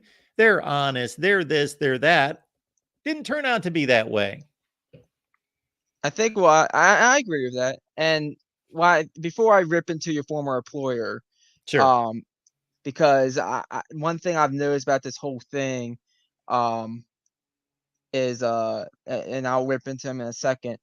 Two things. One, it doesn't make sense for Michigan to cheat. That's why I don't understand why they did. That's it point doesn't number make one. sense really for anyone to cheat. That is true. But I mean, this one's pretty blatant. It doesn't really make sense. Point number two, you look at, I mean, well, it kind of relays to point number one.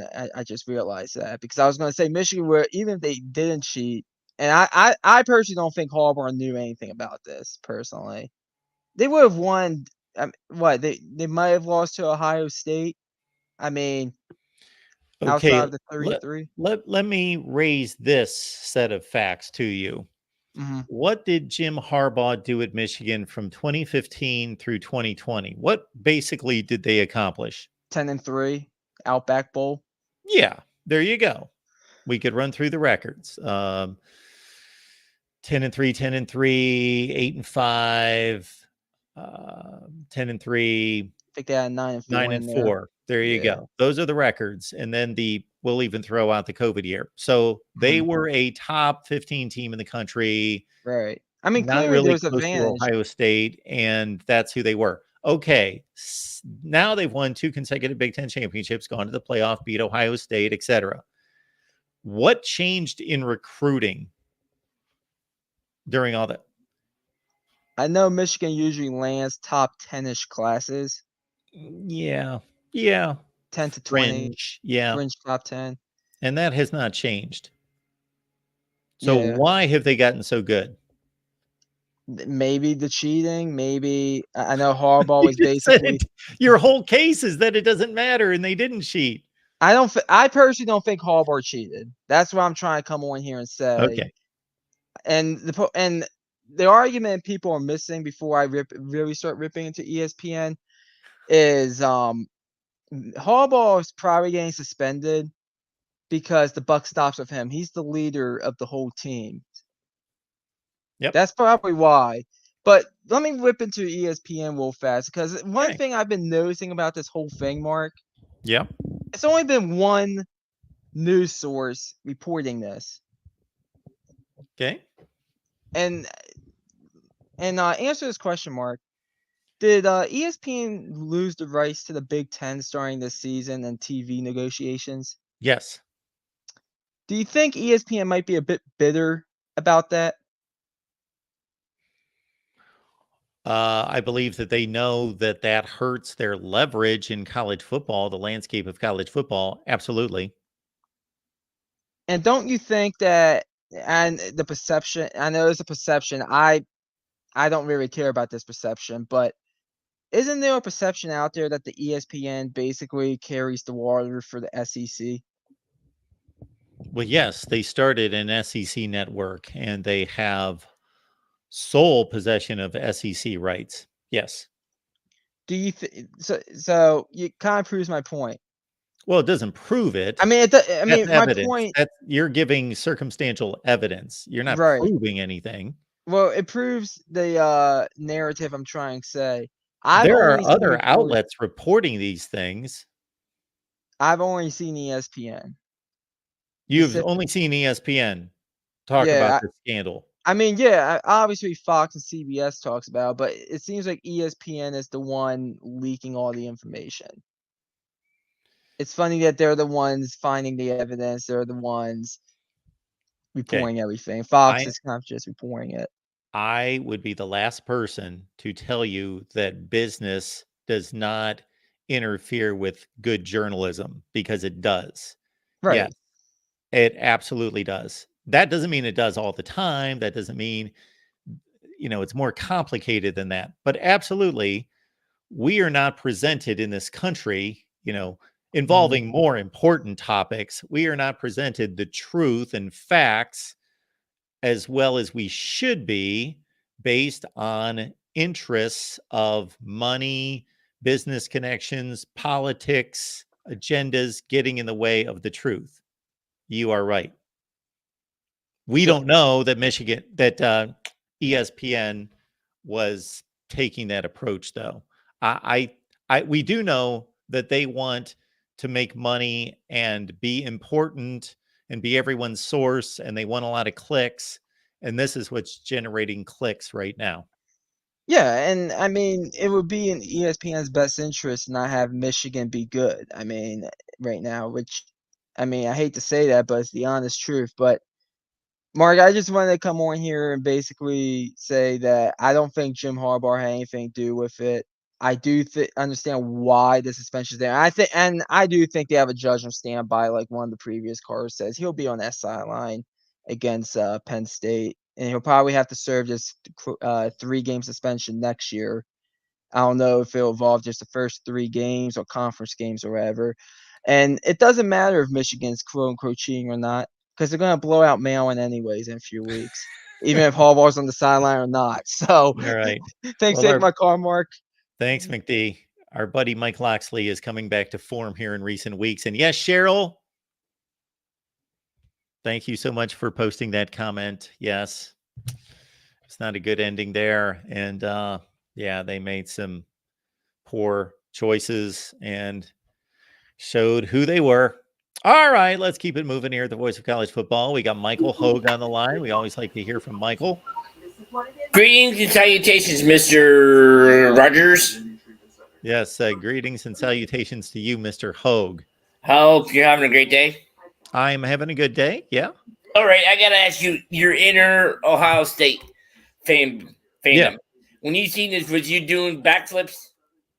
No, see, yeah, you're not understanding me, Michael. You've been watching too long to get this wrong. I said from the moment that all of this broke that, number one, I hope this is untrue. I hope Michigan is not cheating. I don't want this for the sport. I don't want it for the Big Ten. I don't want it to be tainting championships and all of that. I don't want it. I agree. Now, we've gotten to a point where we do know that at least this has happened. So I do want that to be dealt with. I do want the facts and the truth to be out for everyone to know, and for this to be properly investigated with no interference based on relationships and business and money and politics and all of that. I want the truth to be known, and whatever that truth is, for it to be dealt with in a meaningful and justified way. I was just messing with you when I said you were doing backflip. I'm with you the same way, except there's some Ohio State fans, and they know who they are in this chat, would be like the same way. But it's not going to happen. And stuff like that. Anyway, though. You have been out against the Ohio State fans here recently.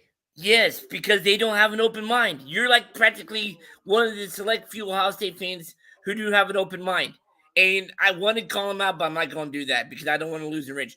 Anyway, and wasn't it a little ironic that this came down when they was on their way to Happy Valley instead of earlier in the week? Well, Especially on a Friday. earlier in the week, the Big Ten and Tony Petitti made its intentions known to Michigan, but also gave them a chance, an opportunity to reply. So those interactions and trading of communications took a few days. Okay. Now now I'm sure the legal wrangling's beginning. They already got it done and stuff like that. Do you expect something to come down later tonight or first thing in the morning? About what? Whether he can coach tomorrow? Yeah. I bet we're going to find out early tomorrow. Okay. I doubt if we're going to find this out tonight. I Mhm. might be wrong. I don't know. Yeah. Worst case scenario, the suspension sticks. What is fans going to say to slamming Michigan right now if they beat the living out of Ohio State, Maryland, and Penn State? What's who going to say? The fans. Are they going to say, oh, they still cheated and stuff, knowing Harbaugh won on the sidelines and stuff like that? It's going to be funny to see their reactions if Michigan keeps running roughshod, calling their score against Ohio State, Penn State, and Maryland. So that's what you're rooting for. No, I'm just saying it's gonna be funny to see the egg on their face and they're crowing. They're gonna apologize, which I don't see them doing stuff like that. Why is there going to be egg on anyone's face or have to apologize? Apologize Because for they're what? all saying that they're gonna lose their last 3 games of the season because Harbaugh's not there. I haven't seen one person say, and who cares if they say that? If people want to say Michigan cheated and therefore these games are tainted, they have every right to say that at this point. True, and I understand that. But I'm just wanting to say, I'm just talking. That's just a fandom in me. And for the record, yeah, I'm a diehard Purdue fan, but I did have a family member who did play for Michigan back in the 90s. But I'm throwing that out. And his take is, if it happens, it happens. But he's just like saying, just let the investigation run its course. That's what I'm saying, stuff like that. So, Yeah. So basically, yes, I completely agree with the investigation needs to run its course. However, again, Tony Petitti, although in the public forum, he's acting alone. He's the Big Ten commissioner. He is receiving all sorts of advice and counsel. He's not just throwing stuff at the wind. yeah, see if it sticks. So basically, he has made a calculated decision with the help of a legal team and other people involved, and has determined we know this. So take what we know, and there might be more to it than that, actually, that we don't know in the public, but he believes that based on what is known, even though the investigation still has to play out all the way to the end, that based on that he's within his rights to suspend the coach for 3 games. Okay, now on the flip side, I'm sure the investigation definitely. I know it's not definitely over for the NCAA, but is it over for? Or are they still investigating? Also, and what recourse will happen if it is proven that Harbaugh was cleared and Styles was just a lone wolf? If Harbaugh was Cleared. if he's Michigan cleared, basically Styles did this on himself. in my eyes, then this is probably going to be close to the end of the penalties. But still, there's no recourse.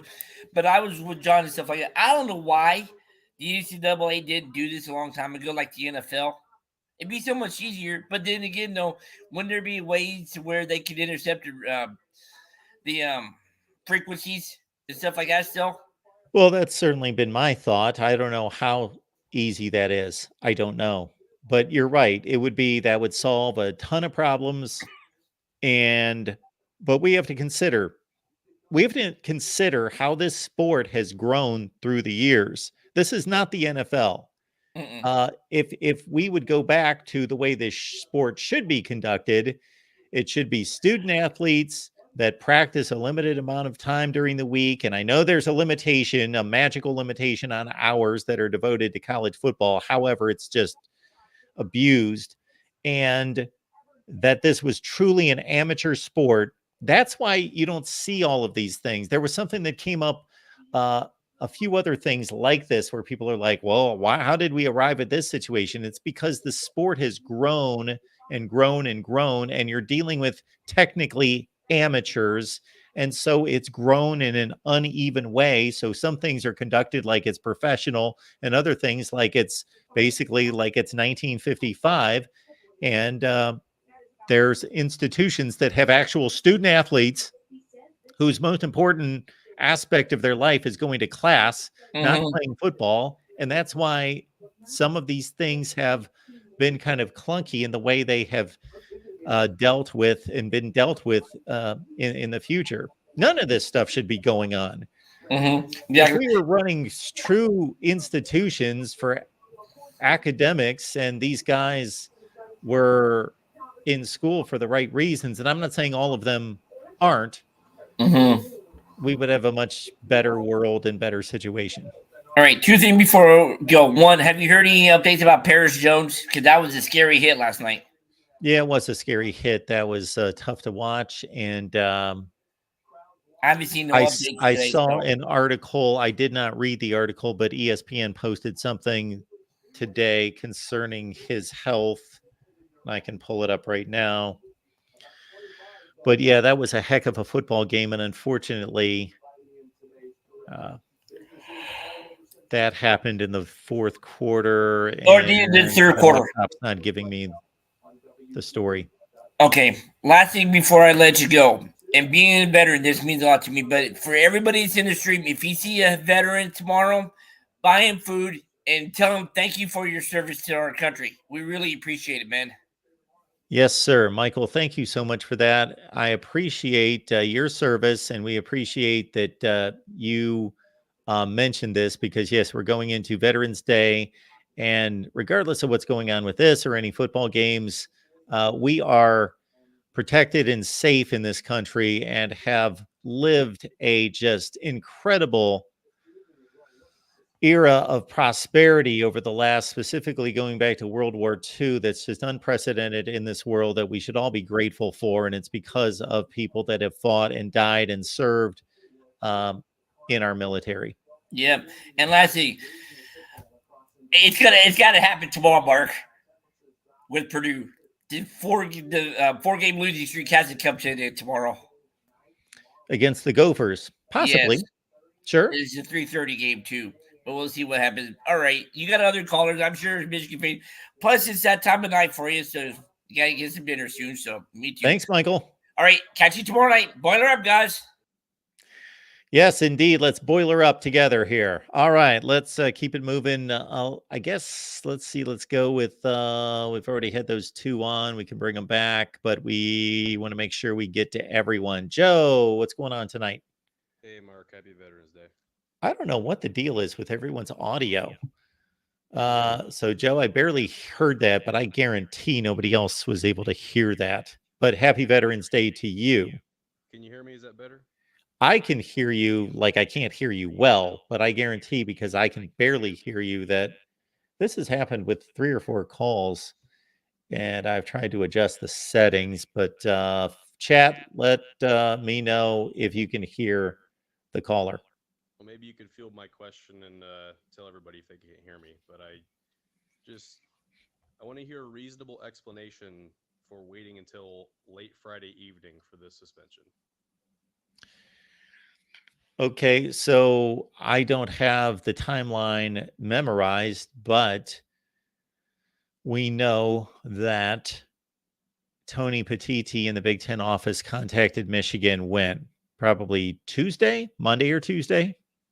I think it was Tuesday. So let's say it's Tuesday. That sounds right. Contacted Michigan on Tuesday to say, we are preparing to penalize you in some way. So this is just a warning of preparation, and this is why. Here's the document to let you know this is the evidence we have. And then it was given to Michigan as 48 hours to respond, I believe, which would have been, let's say, Thursday afternoon. And Michigan responded with what they did yesterday to say, we are forming a legal team and we are prepared to fight back, and we will not stand by and allow ourselves to be penalized while this investigation is ongoing. And so that was about a day ago. Now, if you're asking why did Tony Petitti and the Big Ten wait until Tuesday, I would have to go back and figure out, okay, at what point did all this evidence come in to them? I don't know. Well, I did see that to this point, maybe I'm wrong, there's been an update, but the NCAA has said in some sort of way that so far there's no direct connection to Harbaugh knowing about Stallions doing this. But, exactly. You know, obviously you have the argument of you're a head coach, you're responsible for everybody in your institution. But I don't know. I'm not like a hyper fanatic to the point where I'm like, oh, this is ridiculous to suspend Harbaugh. I just think it's a little bit bizarre to risk making this decision and then it comes out later that there's no connection.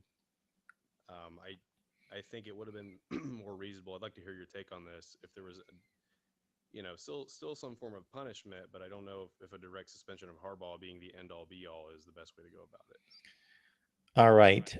Joe, thanks for the call. I'm going to let you go. I'll address that. Everybody's saying that they can't hear you, but thank you so much for calling. All right. So my thought is that the Big Ten would have to be extremely reckless and unjustified to wield this type of penalty mid-season, especially understanding the weight of this game and the game in 2 weeks, to take this type of action without knowing, without being extremely sure that there is enough evidence to justify, and maybe more evidence than what we know. So again, while the NCAA investigation is required to run its course, to come to a conclusion with all the facts, those facts that are going to be possibly even more damning to Michigan, or those facts that will be on the side of protecting Harbaugh and the rest of his staff, or probably a lack of facts in some areas that will serve to be in Michigan's benefit, that certain conclusions could not be made and therefore were vetted out and the investigation took all the paths possible to try to find out those communications and those connections, but could not. Therefore, like in many federal cases, many criminal investigations, that it's not simply that it was that the accusations were proven to be not true, but the accusations we've come to the conclusion that we cannot prove them. That's what it usually comes down to.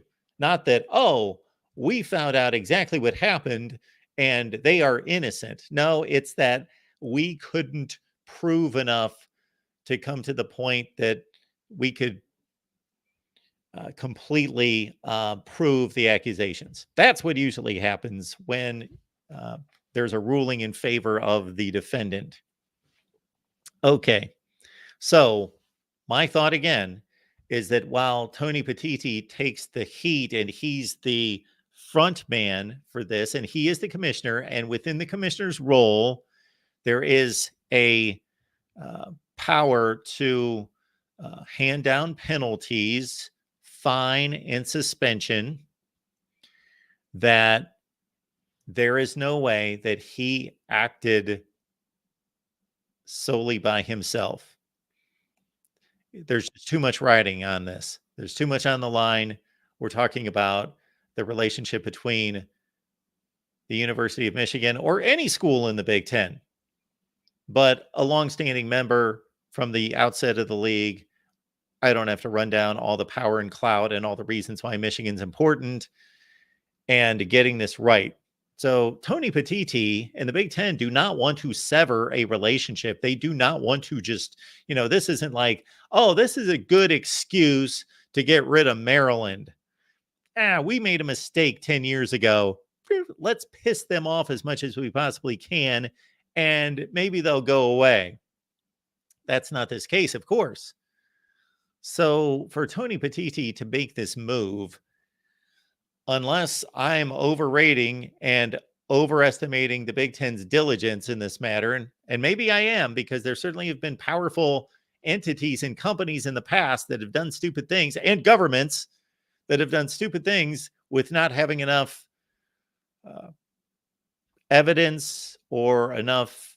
They haven't covered all their bases. So that's possible, but I'm going to give Tony Petitti and the Big Ten a little bit more credit than that. All right. Let's get to, so we've heard from Larry, we've heard from Z, we got Erica on the line. Erica, how are you doing tonight? Well, now that the workday's over, I'm doing fantastic. How about you?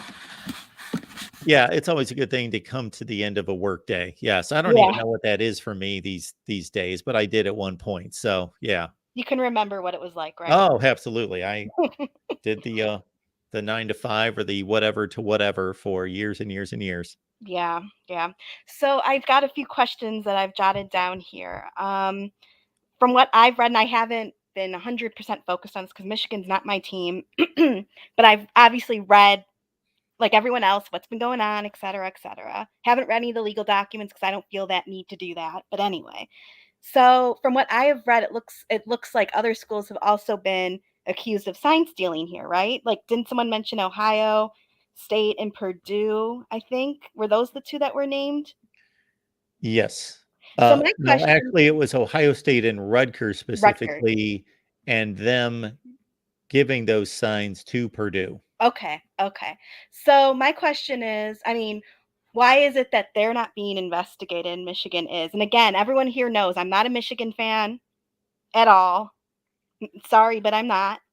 I know I'm outnumbered here, but why is it that they're being investigated and the others are not, who've been accused of this? Okay, so one reason would be, as far as I know, that's not been substantiated. Number one, maybe Okay. it has. Okay. Even if it has, just because you've stolen signs doesn't mean you've done it illegally or Right. No, I against the understand rules. I shouldn't use the term illegally, against the rules. Right.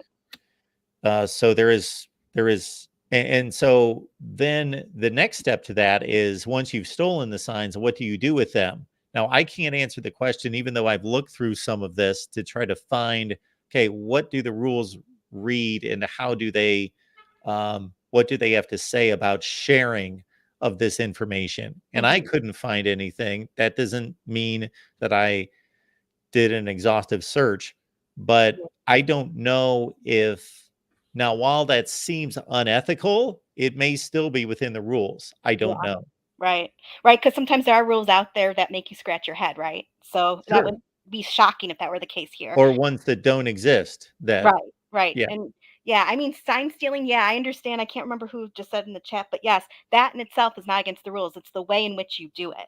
So I understand that nuance. So that's not a problem. The caller who talked about this, how he's gonna insult your former employer, like, I don't understand that.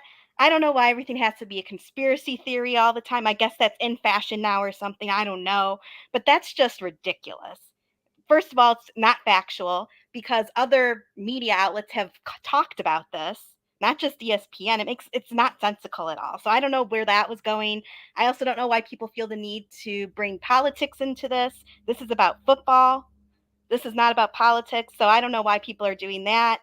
The next thing and I don't know if you have any comments on that part of it. Can I ask a question about your political comment? Yeah. So are you talking about politics, meaning like Democrat, Republican, Right. politics? Yes.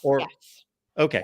I'm Because talking, then I know where you're going here. Yeah. There's obviously the term politics, like office politics. That doesn't mean anyone's aligning with a party. That means just that there are decisions made that aren't for the best interests necessarily of the staff or the business. It's more about territory and No, all no, of I that. get that. I mean, But you're speaking there's to politics within the actual. Big Ten. I get that part of it Okay. for sure, 150%.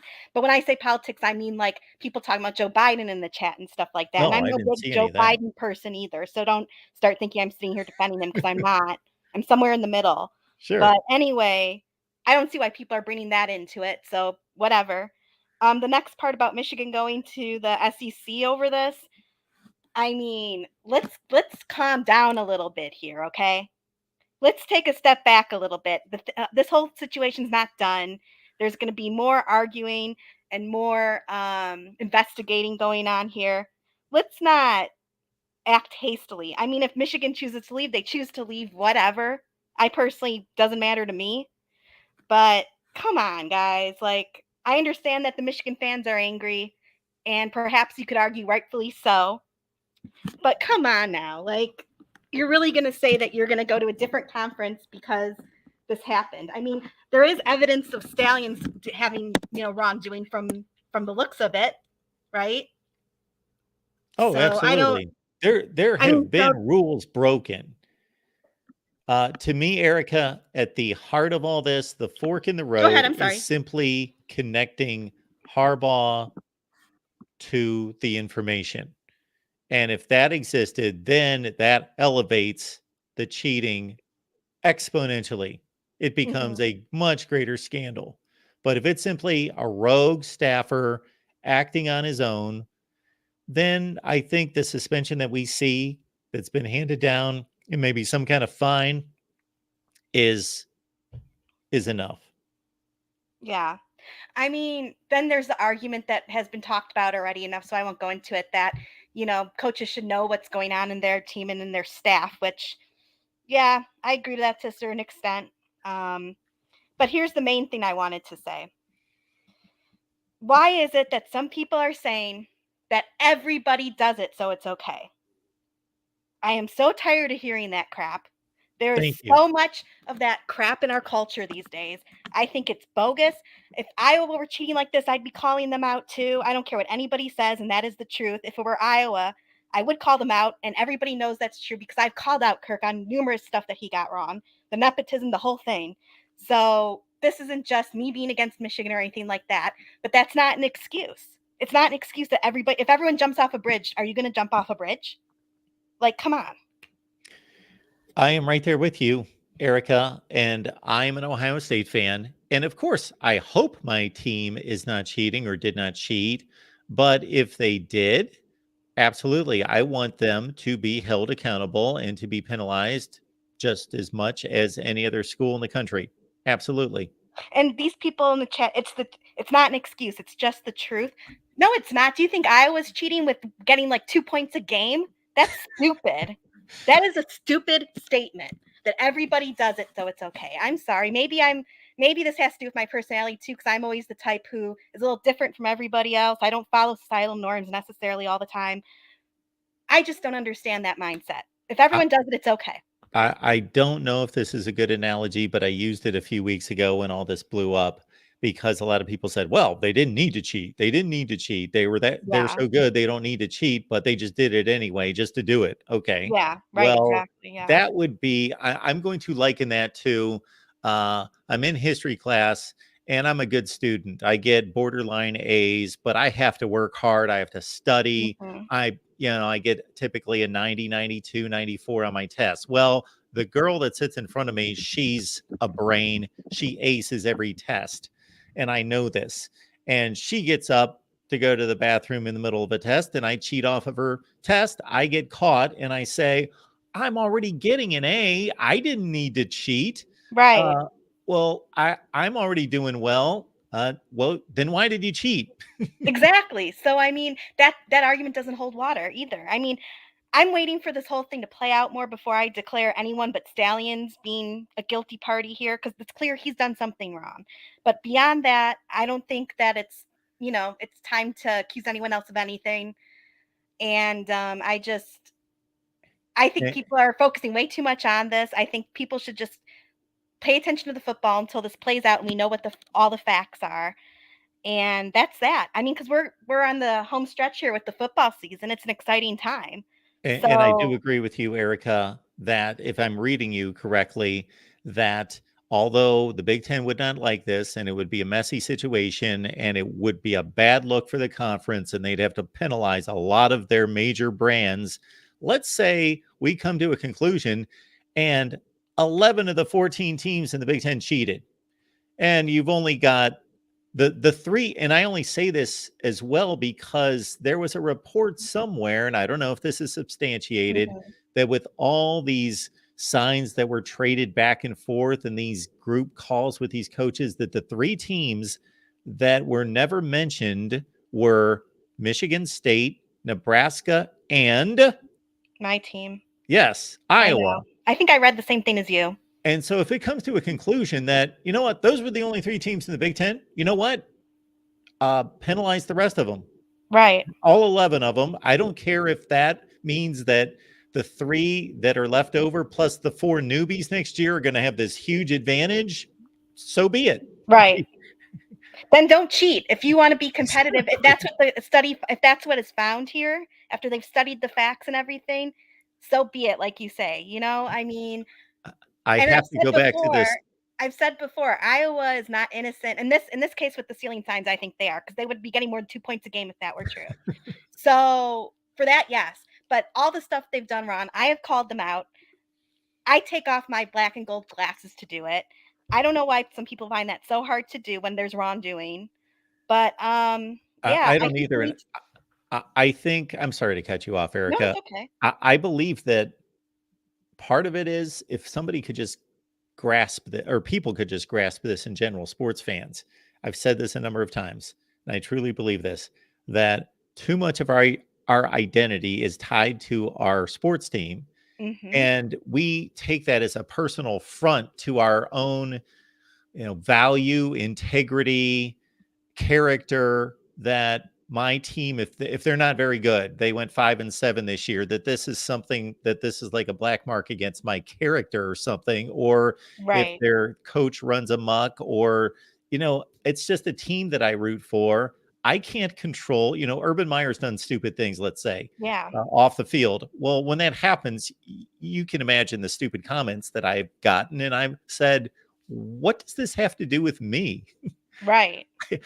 This is not I'm still consider myself a valuable person with integrity. I can't control him. He simply coaches my team. Right. And he's a great football coach, but he's done dumb things off the field. It has nothing to do with me. And I just think people are just too connected and take too much offense to that their team has to be perfect and all the conduct is related to them in some way. I know. I find that interesting as well, because who doesn't have skeletons in their closet? Everybody has something that they've done in their life that they either feel ashamed of or that wouldn't be looked favorably upon if it were to surface. Everybody has at least one of those things. Absolutely. And these coaches, I mean, they're not exempt. They're people like us too. So I don't know. I think everyone needs to calm down a little bit, wait for the facts to be proven or not, right? Because it's possible that all this is hogwash and they end up innocent. Who knows, right? Weirder things have happened.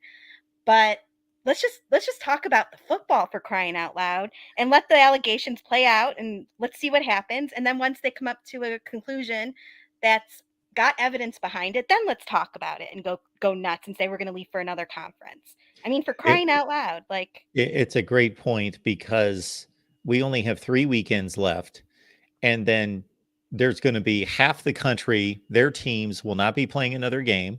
There's going to be about half the country that's going to be playing in bowl games and whatever value you put on that. But there's very little football left. And once January 1st hits, basically it's over. And we're going to be waiting until September for another football game. That's right. That's right. And you know that after the season or the bowl season is over, everyone's going to be like, oh, I want college football, come back on TV. Except for me, because I like women's basketball. But that's another. Everyone's going to be whining that the season's over and they miss it and all this stuff. well, let's appreciate it while it's here. Let's stop talking about this stuff with Michigan and with any other team that's been accused of this stuff. And let's just enjoy it, for crying out loud, for these last few weeks. Did Iowa win its game against Virginia Tech last night? We did. We Okay. did. It was a close one. We won by like 4 points. It was really good. Nice. It was really, really good, enjoyable. A lot of action back and forth. It was really, really a fun game to watch. So hopefully, the games continue being fun, and there's a lot of people talking on the street that it's going to be a number 1 ranked Iowa team in women's basketball after that showing. So we'll see what happens. And that's my thoughts on this Michigan stuff. And hopefully I didn't offend anybody, but those are my opinions. And call in and talk to Mark if you don't agree with us, I guess, right? There you go. Thanks for taking my call. Thank you, Erica. We appreciate your support. Thank you for being here. Thanks. Go Hawks. All right. We're going to take Mike's call here in 2 seconds. I want to get to these super chats that have come in. Thank you so much for all of these. Let's get to them. We've got Adam Smith. Thank you for the 10. We are now guilty until proven innocent. This sets a very dangerous precedent. Point well taken.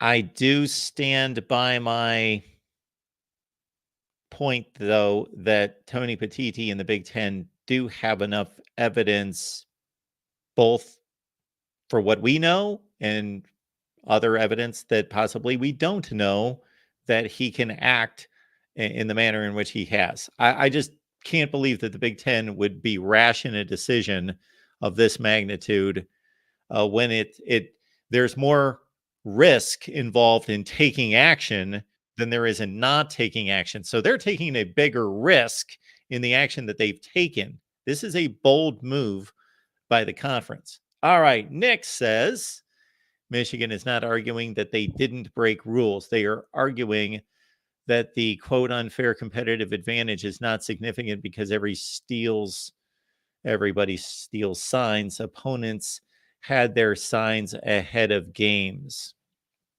Okay. To me, that's a weak argument, but there you go. All right. I don't know that I need to address that. I get the point that there's again, another two-sided argument to all this is, one is cheating's cheating, deal with the cheating. Doesn't matter how significant, how light, how whatever, it's cheating. And if you don't need to cheat, why cheat? Then there's the other side that says, no, we need to figure out how significant is this, because then it matters. We've got Casey on the line. Thank you so much, Casey. Michigan Wolverine players will be massively motivated. Anyone that thinks otherwise has never played high-level football. Michigan wins the 2023 Natty, which they very well could. I'll take the field myself, but certainly Michigan could win the national championship. They're one of the 4 or 5 teams that I think are primed to do it. And I think there's a possibility of about 8 that could do it, but really about 4 or 5. Steven says Michigan man. Oh, Michigan men. My apologies. I've misread that. Let me start over there, Steven. Michigan men, : it's very unfair that they suspended Harbaugh. Also, Michigan men, it's not unfair that we cheated on the rest of the Big Ten.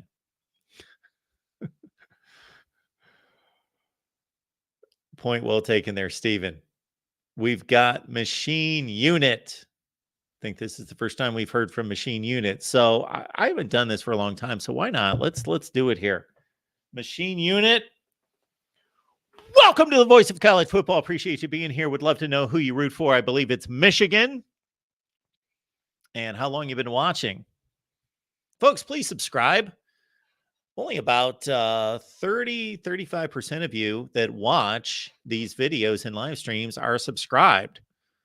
So please subscribe to the channel. It doesn't cost anything. You're not even going to get inundated with my videos because that's been proven by YouTube. YouTube used to send people that subscribed. They sent, okay, as soon as you subscribe to a channel, boom, boom, boom, you're getting all their videos. Now YouTube is much more sophisticated, and they only send you videos of people that you watch. So if you watch somebody and you never subscribe to them, but you always watch their videos, they're still going to feed you their videos. And then sometimes they throw in a wild card just to see if you will like something. That's the way that works. So please subscribe to the channel. 371 watching right now. That's on 2 channels. That's right. We put the Michigan channel up and the main channel. So both of those. All right. Machine Unit says breaking rules that offer 0 advantage still equals cheating. Is that the sign that I'm reading correctly there? The equals/equals. Jim. Now I can go for this super chat comment, at least the first sentence. I'm all in on this one. Jim, thank you so much for the contribution. We appreciate you. Jim, love your channel, Mark. Keep up the good work. And then he says, this is coming from Jim. Let's make that clear. This is coming from Jim. Go Blue. Okay. Matthew, thank you so much for being here. Appreciate that. Has anyone a written statement of penalties? It only says Harbs cannot be on the sideline. Why not coach from the booth or call in during the game?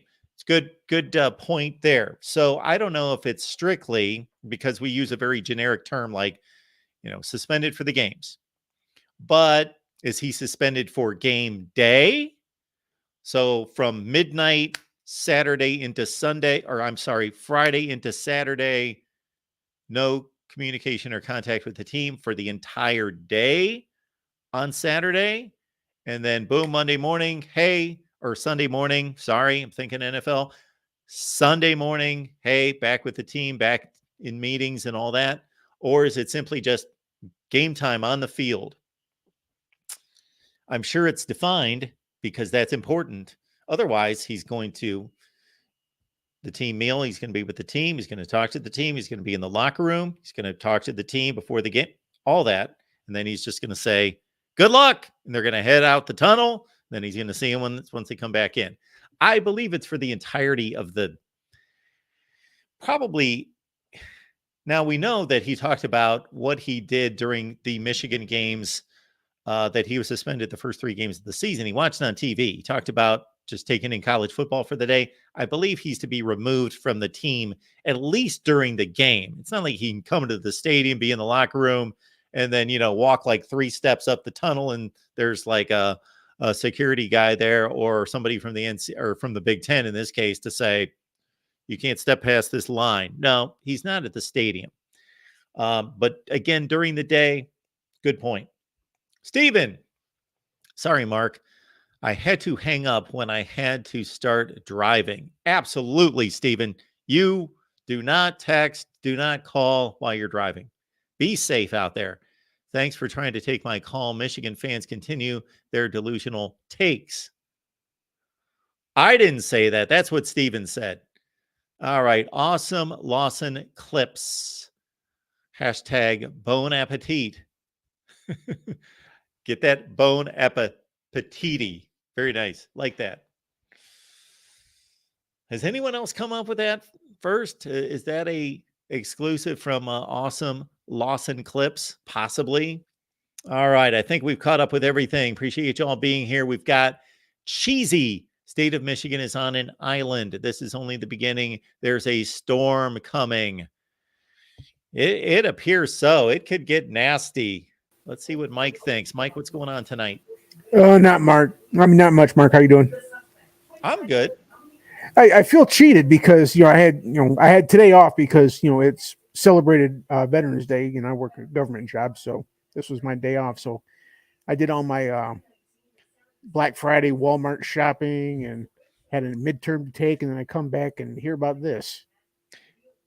And before you continue, I would say, in a sense, you should feel cheated, and maybe you do about tomorrow's game. Not that Michigan can't go out there, win the game, still notch another win, still be headed toward a Big Ten championship, but it's just, we're going to have to hear about it during the game, and it's just, I wish we could just, okay, let's shut it off for Saturday at least.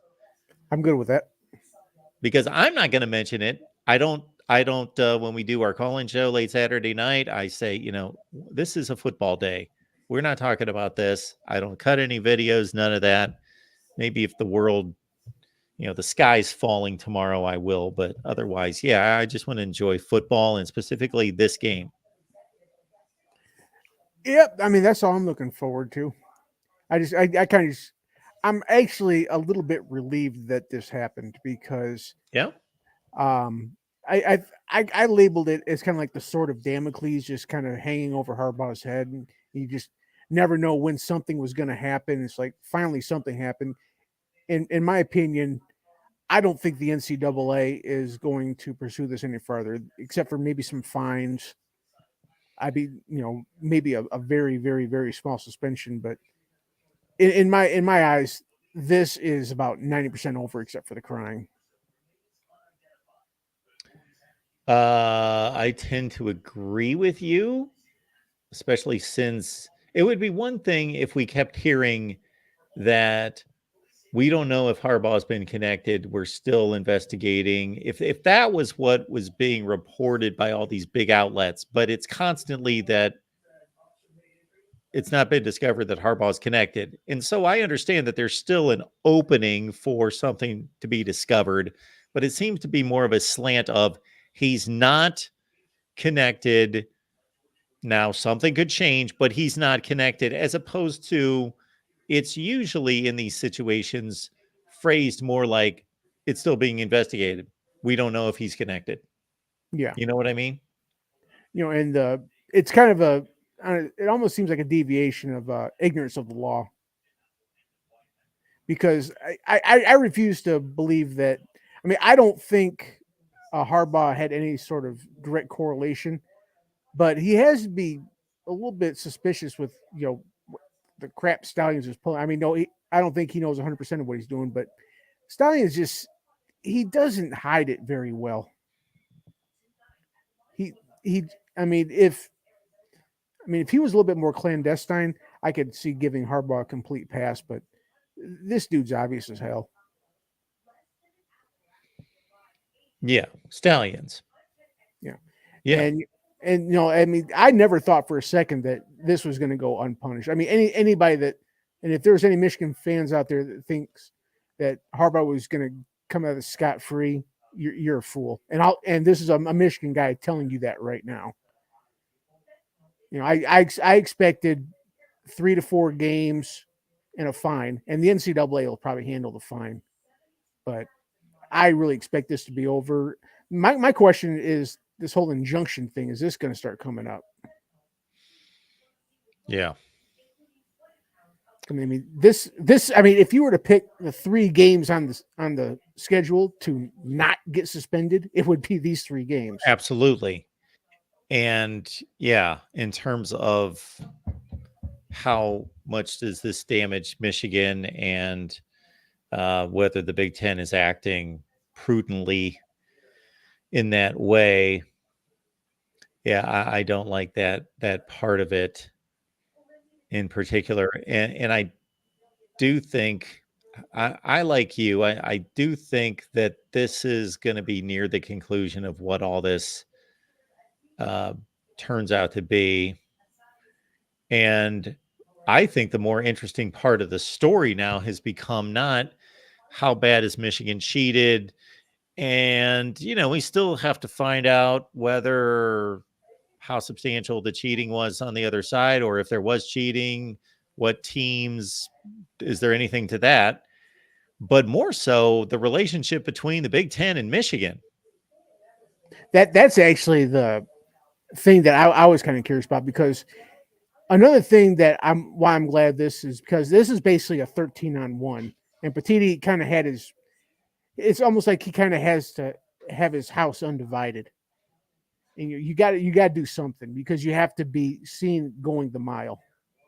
And that's another reason why I'm okay with this suspension. I mean, as much as Michigan fans love it, if Petiti basically just kept flipping the bird to 13 other schools in the conference, that's bad for cohesiveness, and it's bad for harmony. And it's going to cause too much infighting. It's going to cause too much bickering, too much finger pointing. And Big Ten, I mean, right now it's starting to seem like a state of fragility, and I don't like it. And again, the conference is addressing in the same season the issues. They can't do anything about 21 and 22, but they're addressing the issues from this season, Yeah. rather than one of these deals where, okay, here are the scholarships or the coach suspension or whatever it is about what happened last year. Yeah, and another reason I kind of want this over with, because I'm tired of hearing all these stupid side stories, like somebody found out from somebody in the government of Wyoming about vacuum sales, and Ryan Day's brother, some New England state about 4th and 1. It's like, shut up. I am just so exhausted about all this, and it's like this. It's starting to break off into these weird, odd, head scratching tangents, and it's just another rabbit hole. Everyone's just another rabbit hole that people jump in there, and it just muddies the water, and it brings out the stupid in so many people. And another reason I just kind of want this done. Another thing I've heard, apparently I missed this today because it got mentioned in chat, and like I said, I was doing all my Christmas shopping and my midterm. Were there Michigan people saying we're just going to bail on the Big Ten? Oh yeah. Oh God. I don't claim these people. I'd like to make this point right now. I do not claim these people. Now I know I claim to never watch anyone else, but of course I mean that like 99% of the time. Of course I come across things, and with all this stuff that's going on, YouTube threw up somebody. Now I cannot tell you who this is because I don't remember. And I was not even familiar with the site or the channel or whatever, but it was a YouTube channel with 3 Michigan guys. And it looked like it was a fairly successful channel based on how many people were watching or whatever. And as soon as I clicked on it, that's exactly what they were talking about. One of them was adamant, screw the Big Ten. We're out of here. Let's call the SEC. Oh God. Oh, that's embarrassing. That is just flat out embarrassing. First of all, I don't want to go to the SEC. I mean, the Big Ten, every Big Ten school, even though I make fun of, Ohio State, every Big Ten school has stringent academic standards that, let's be honest, the SEC doesn't even come close to. Vanderbilt, maybe. But I mean, I don't want to be associated with that. I mean, put the football aside. I don't want to be associated with that. We have major institutions, that are world renowned. Michigan, Northwestern. I could, all of them have got something going for them. I don't want to be part of the SEC, and it's not because I'm afraid that we're going to go to like an 8-4 team. I just don't want to be involved with that mess.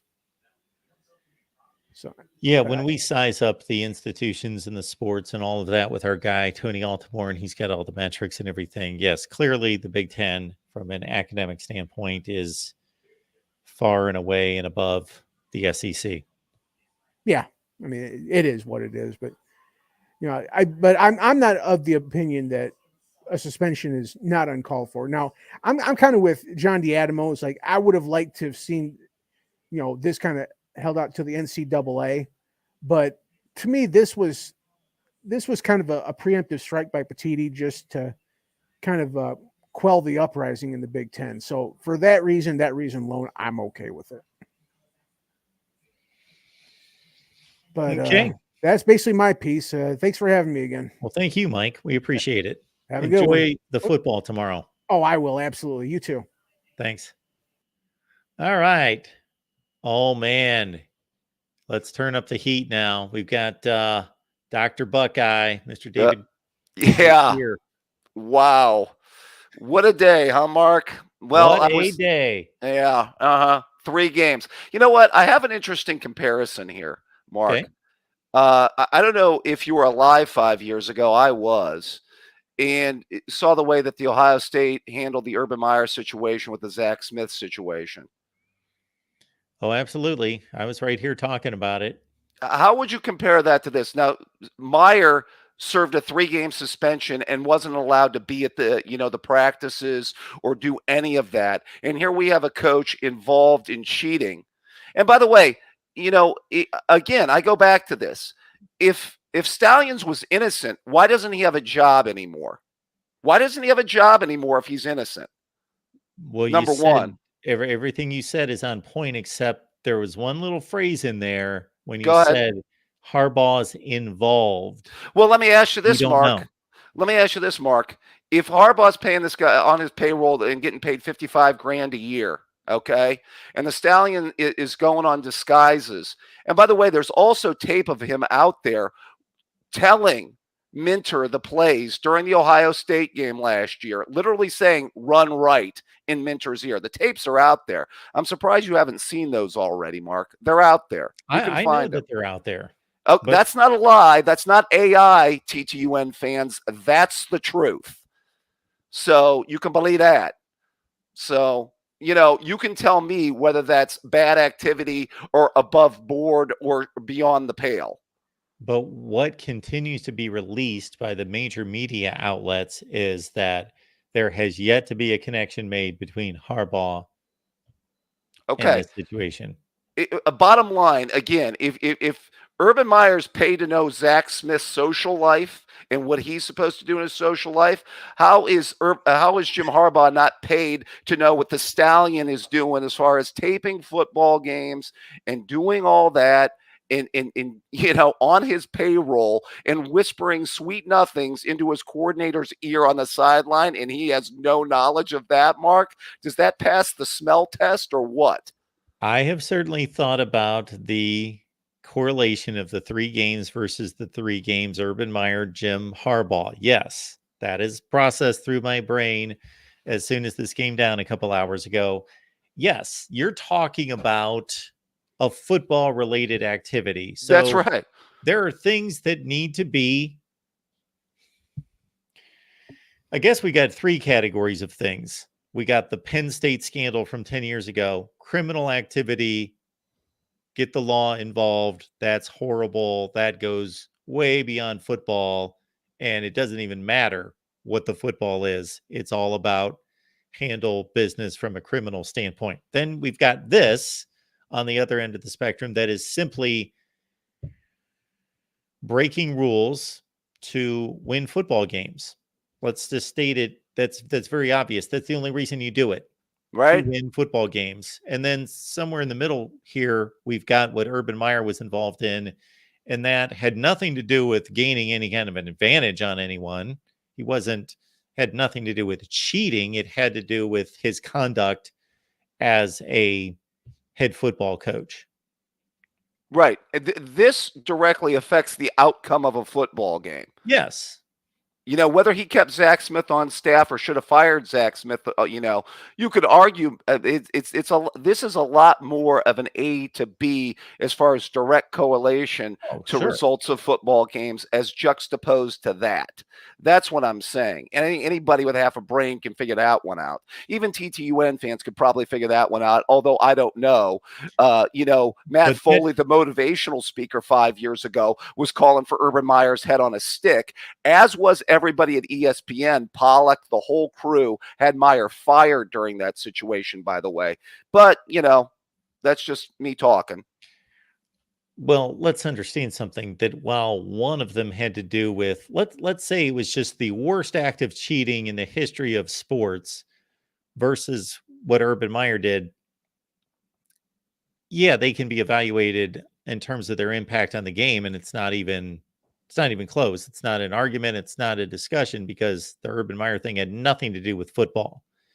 But that doesn't mean that every infraction that involves football should be handled in a more severe way than a human activity of the conduct within your job. Do you follow me? That doesn't mean that this is more. Yes, I do. It's just different. Well, here's what I'm saying, though, Mark. I come back to the fundamental statement that I said to you before. He's paid millions of dollars to know. That's it. I don't know. I wasn't aware. I didn't have any knowledge. I mean, come on. They didn't give you that job or give you that post, give you all that money, give you all that power to not know. Okay? And if you've got pictures of the guy on the sideline whispering sweet nothings in the coordinator's ear, you're going to have a hard time proving that coach didn't know anything about that or had no knowledge of that. And by the I way, agree. I'm just letting you know that's what is being reported to this point. I mean, and by the way, I knew it was a bad sign once they let the Stallion go. And they can say he resigned, but we've seen plenty of employers say to the employee, you know what, you got two choices. You're either getting fired or you're resigning. And guess what? They gave him two choices. He was either going to get fired or he was going to resign. So let's not bullshit here, folks. We know exactly what happened there. Pardon my Swahili, but we know exactly how that thing went down. It was either you're going to get fired or resign. That's what the Stallion was told. And by the way, during the Smith-Meyer situation, and I think Meyer handled it clumsily with that interview with Tom Rinaldi on ESPN, but he tried to come out and talk about it. Notice Harbaugh doesn't come out and talk about it because he can't take it on head on. If he had any balls or guts, he would come on and take on the issue head on. Maybe that's because he can't. Smith went on ESPN and he talked about the situation candidly. I think he could have handled it better, but he did. Where's the Stallion? Hiding under a rock. He's not coming out and talking about the situation and taking it on head on and trying to talk, oh, here's what we did, right? And, the coaches had no knowledge of it. He's just issuing vague statements because he's gutless. He can't talk about it. What have I said there that's inaccurate, Mark? Again, it's not inaccurate. It's comparing two situations that the only comparison is the penalty. The penalty is the comparison, the suspension of the coaches from the games. And as you noted, Urban Meyer couldn't coach his team for 3 weeks. Right. And remember, he couldn't go to practices or exactly. he couldn't. Yes, completely. Good old Jimmy here is going to. Right, exactly. Jimmy here is going to be able to go to practices and do all that. Well, it was determined by the Big Ten in both cases that was the appropriate punishment. So COVID gets Jim Harbaugh off the hook, and now Tony Petitti gets Jim Harbaugh off the hook. Is that the way we're supposed to look at it, Mark? Well, you're in the minority if you believe that Tony Petitti didn't take a bold move here. You know what? To be fair, I did think it was going to be 3 games. I say that actually in jest. I actually thought it would be 3 games, but I thought it would be 3 real games. I thought it would be a Meyer-like suspension from 5 years ago where he couldn't do practices. He couldn't do any of that. And it would be a true 3-game suspension. So, was that your feeling, or did you think it would be done this half-ass kind of way? I didn't believe it was going to be done at all. Oh, really? I thought there was a shot at 2, actually, to be fair. I did think there was a shot at 2, and then they can make his triumvirate comeback on November 25th to lacquer up the game even more, and make it an even bigger deal. And you know what?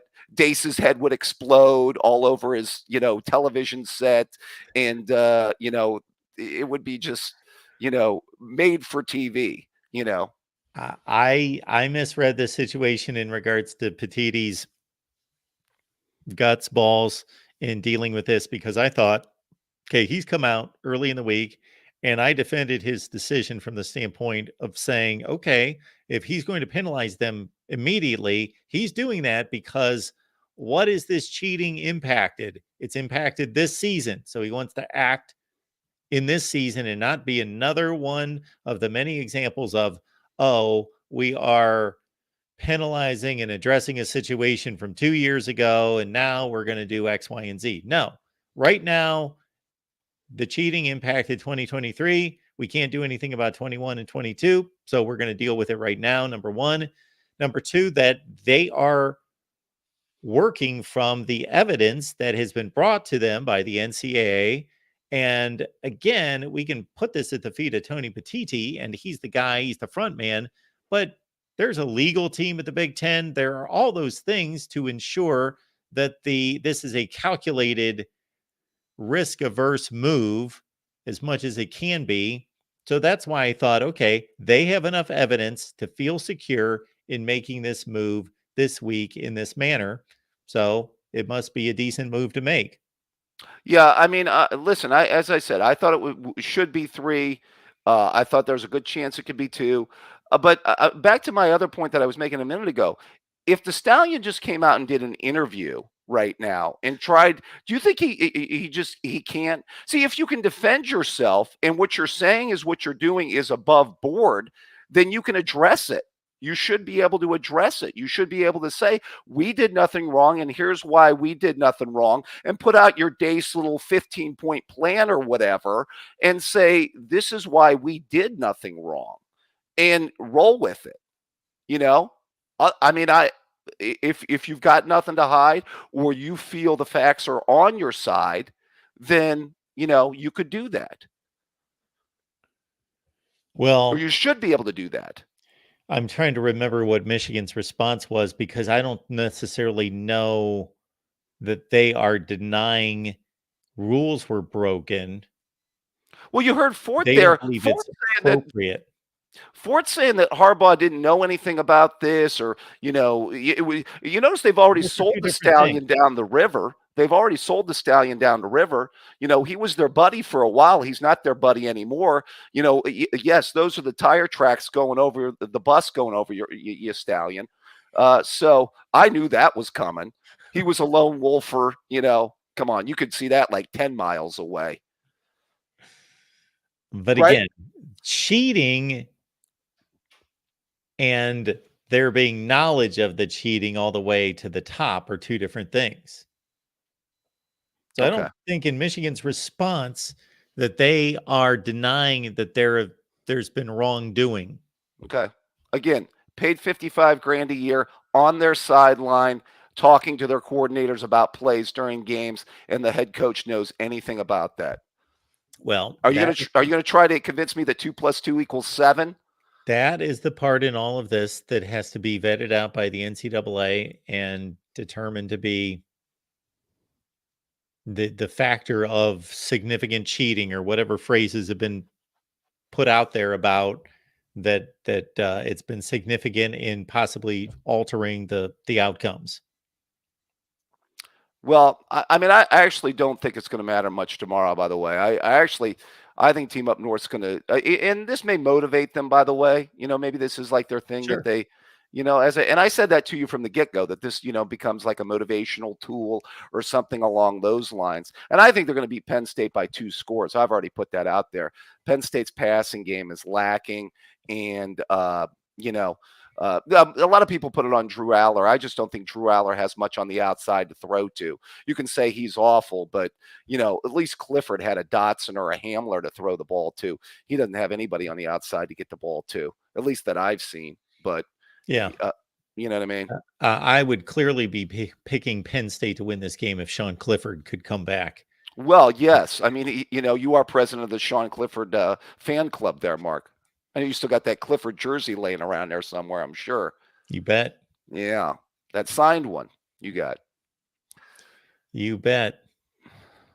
It's a crazy situation. But, hey, you know what? If I'm them, I feel that, I know that their boards are acting like, that this is too stringent. Both sides are going to react the way they're going to react. This is too stringent. This is, or this is not enough.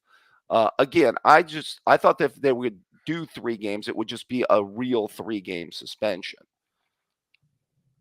I am curious about the relationship between the Big Ten and Michigan going forward. I think that's a bigger deal in all of this, because unless, hey, if you get your wish and all of this becomes significant in terms of Stallion's role on the sideline and all of that, and the NCAA takes it that seriously, then this blows up way beyond it. We're vacating wins, and we're taking away, we're going through postseason bans and all of that. Oh, I knew the NCAA is not getting this after the fact. I knew that once the NCAA started this investigation, we wouldn't get a ruling until like the spring, or or somewhere down the road. I mean, we talked about that before. So, I was for sure. I just thought that Petiti had a chance here to really set a precedent, but a lot of it comes back to dollars and cents. I know that's like a cheap answer, and it probably is, but you can't get past the dollar when it comes to college football. That's for sure. All right, David. Yep. Anything else, sir? No, going to be an interesting day of college football tomorrow. Game you're most interested to see other than the noon one. Oh, I want to see. Let me think. Any game on the board. The couple that have come to mind, I don't know that are going to be that great of games, but if I had to choose one other game and that's the only one I could watch, probably Georgia Ole Miss. Oh, yeah, that's what I was going to say, and I think a lot of people would say that. How much of a shot are you giving Ole Miss in that one? Not much.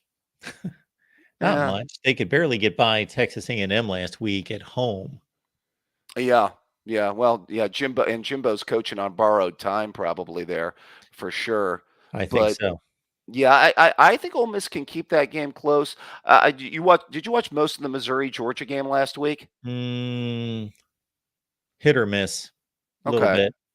Yeah, I mean, Missouri actually played them better than I thought they would. They were effective, throwing the ball down the field and moving the ball better than I thought. Although I think Georgia offensively, can get it done. Their offense still looks pretty good even without Brock Bowers.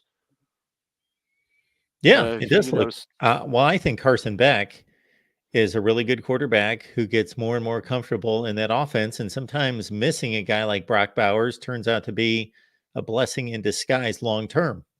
Yeah, I wonder if they get Bowers back for Atlanta. Have you heard anything about that, Mark? He may play tomorrow. Oh man, that'd be huge. Our Georgia Rivals guy said that he gives it a better than 50-50 that he's going to play this week. Oh wow, yeah. If they get him back tomorrow, that'd definitely be huge. They're definitely going to probably need him down the road for Atlanta when they meet the Tide. Yes, that's for sure. All right, Mark. Well, you're doing a call-in show tomorrow after the games, right?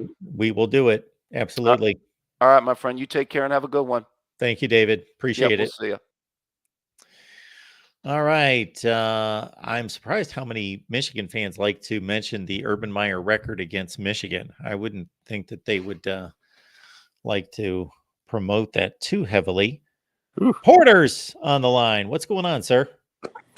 Yeah, I agree with you. I'd stay away from that. I think he was, what was he, 5-0, 6-0? 7-0. And there was only really one close game. That was the one where Harbaugh was showing the length or whatever that he thought he was short by. That was probably the only close game, wasn't it? There were some other close games. Okay. Oh, yeah. Well, by the way, I wasn't going to talk about Ole Miss, Georgia, but I heard a stat.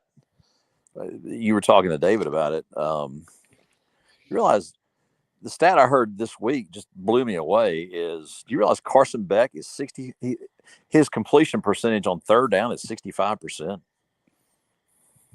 On third down. Well, I would like to know a little bit more about that. Are those successful conversions, or is he completing 3-yard passes on 3rd and 10? Yeah, well, I don't know if it was broken down that way, but just to be, I mean, if you're 65%, you're pretty good regardless of the down. But to be third down, be 65%, that's pretty good. But let me before I get into other stuff, let me talk about this Michigan scandal. Let me just say, we in the South, we feel so left out. We are the heart of scandal, and we really feel like we kind of feel like Bill Clinton felt, when the whole Stormy Daniels thing happened with Trump. I'm sure he was sitting at home going, "That should have been me," and that's how we feel about this whole Michigan scandal. I mean, it's a shame this didn't happen down here. Well, you all had your decades of that business, so you've been taking some time off, resting. Well, I mean, we have a down year in the conference, and we can't even come up with a good scandal this year. It's just really been a blah year down here. Well, you could make it more blah, and everyone could miss the college football playoff. That's a possibility. But yeah, I don't think it's much of one. Yeah, I don't think it'll happen. But no. but if Texas, only has one loss and they had that win against Bama and we lose to Bama, and Bama.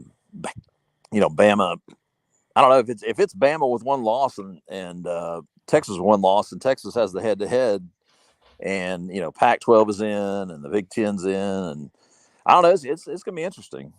But getting back to the whole Harbaugh scan, I know I kind of tongue in cheek about the whole thing, but I don't really understand. Is it because certain schools are so small and they don't have the resources, they can't send people to go scout games? Because I really don't see what the big deal is, what they did by sending all these staffers to these different games. Is it because the NCAA sees it as an advantage? Is that what the issue is? Because there's nothing. Go ahead. Well, let's get this accurate. They did not send a bunch of staffers to games. There's one staffer who then hired or connected with other people to go to the games. Now, he may have gone to that one game or other games possibly, but there's only some shady evidence of him personally going to one game. Okay. Well, But I guess he got other people to go to the games. I guess my whole thing is if something is in the public light, I mean, if you're not breaking into file cabinets and doing stuff, like breaking the law to get the information, all you're doing is just spending a lot of boring time scouting teams. I don't really see what the big deal is, but that's just me. Well, there's a lot of things within college athletics that have nothing to do with the law, but they're still breaking rules. Well, would it have been illegal to pay a bunch of players to play football? So why wasn't that just out in the open? That's not illegal. Hey, here's a gift. Go play some football. That's not illegal. It's against the NCAA rules. So you have to have rules, right? Right. Yeah. Okay. I guess the rule. Okay. So we can, if you've worked for a company, then you know that there might be rules at the company that you think are stupid, unnecessary, and so forth. And my approach was always, well, if I break this rule because I think it's stupid and it's getting in my way, well, I'm taking a risk of being reprimanded and penalized for that, or they're going to kind of look the other way, or I won't get caught or whatever. But it is a rule, and so I agree to work there. Therefore, I'm accountable to the rules. But getting back to my original question, is this because other schools don't have the resources Yes. to do it? Okay. All right. Yes. That's what I thought. Okay. Yeah, it's not, and it wasn't, this rule wasn't created because there's an ethical issue. Yeah, it's just like anything else. I mean, the NCAA. I mean, I've gone through this. I mean, we've gone through this for years with the stupid NCAA. I mean, I remember a time. You remember back in the '90s, they did away with athletic dorms. How stupid was that? Well, what's the stupidity with the NCAA? The stupidity's with Michigan. No, but I mean, I'm talking about the rules. I think obviously the rules are archaic. Well, see, I think again, this is a byproduct of this sport being so uneven in the competitors involved. The resources of the competitors. This grew up from being a student athlete run institutional academics first sport to it has grown up in a clunky way in different ways. And so there is still what many would consider to be archaic rules from the past, while it's basically a professional sport at this point.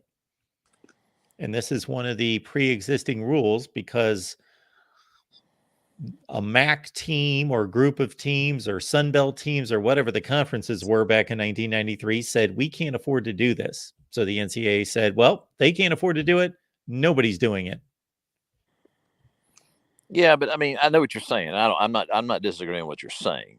But I mean, if I guarantee if I ran into Mark Rogers at a bar and we're having a beer, you and I can lean over to you and go, aren't you glad that this sport is still dominated by the blue bloods?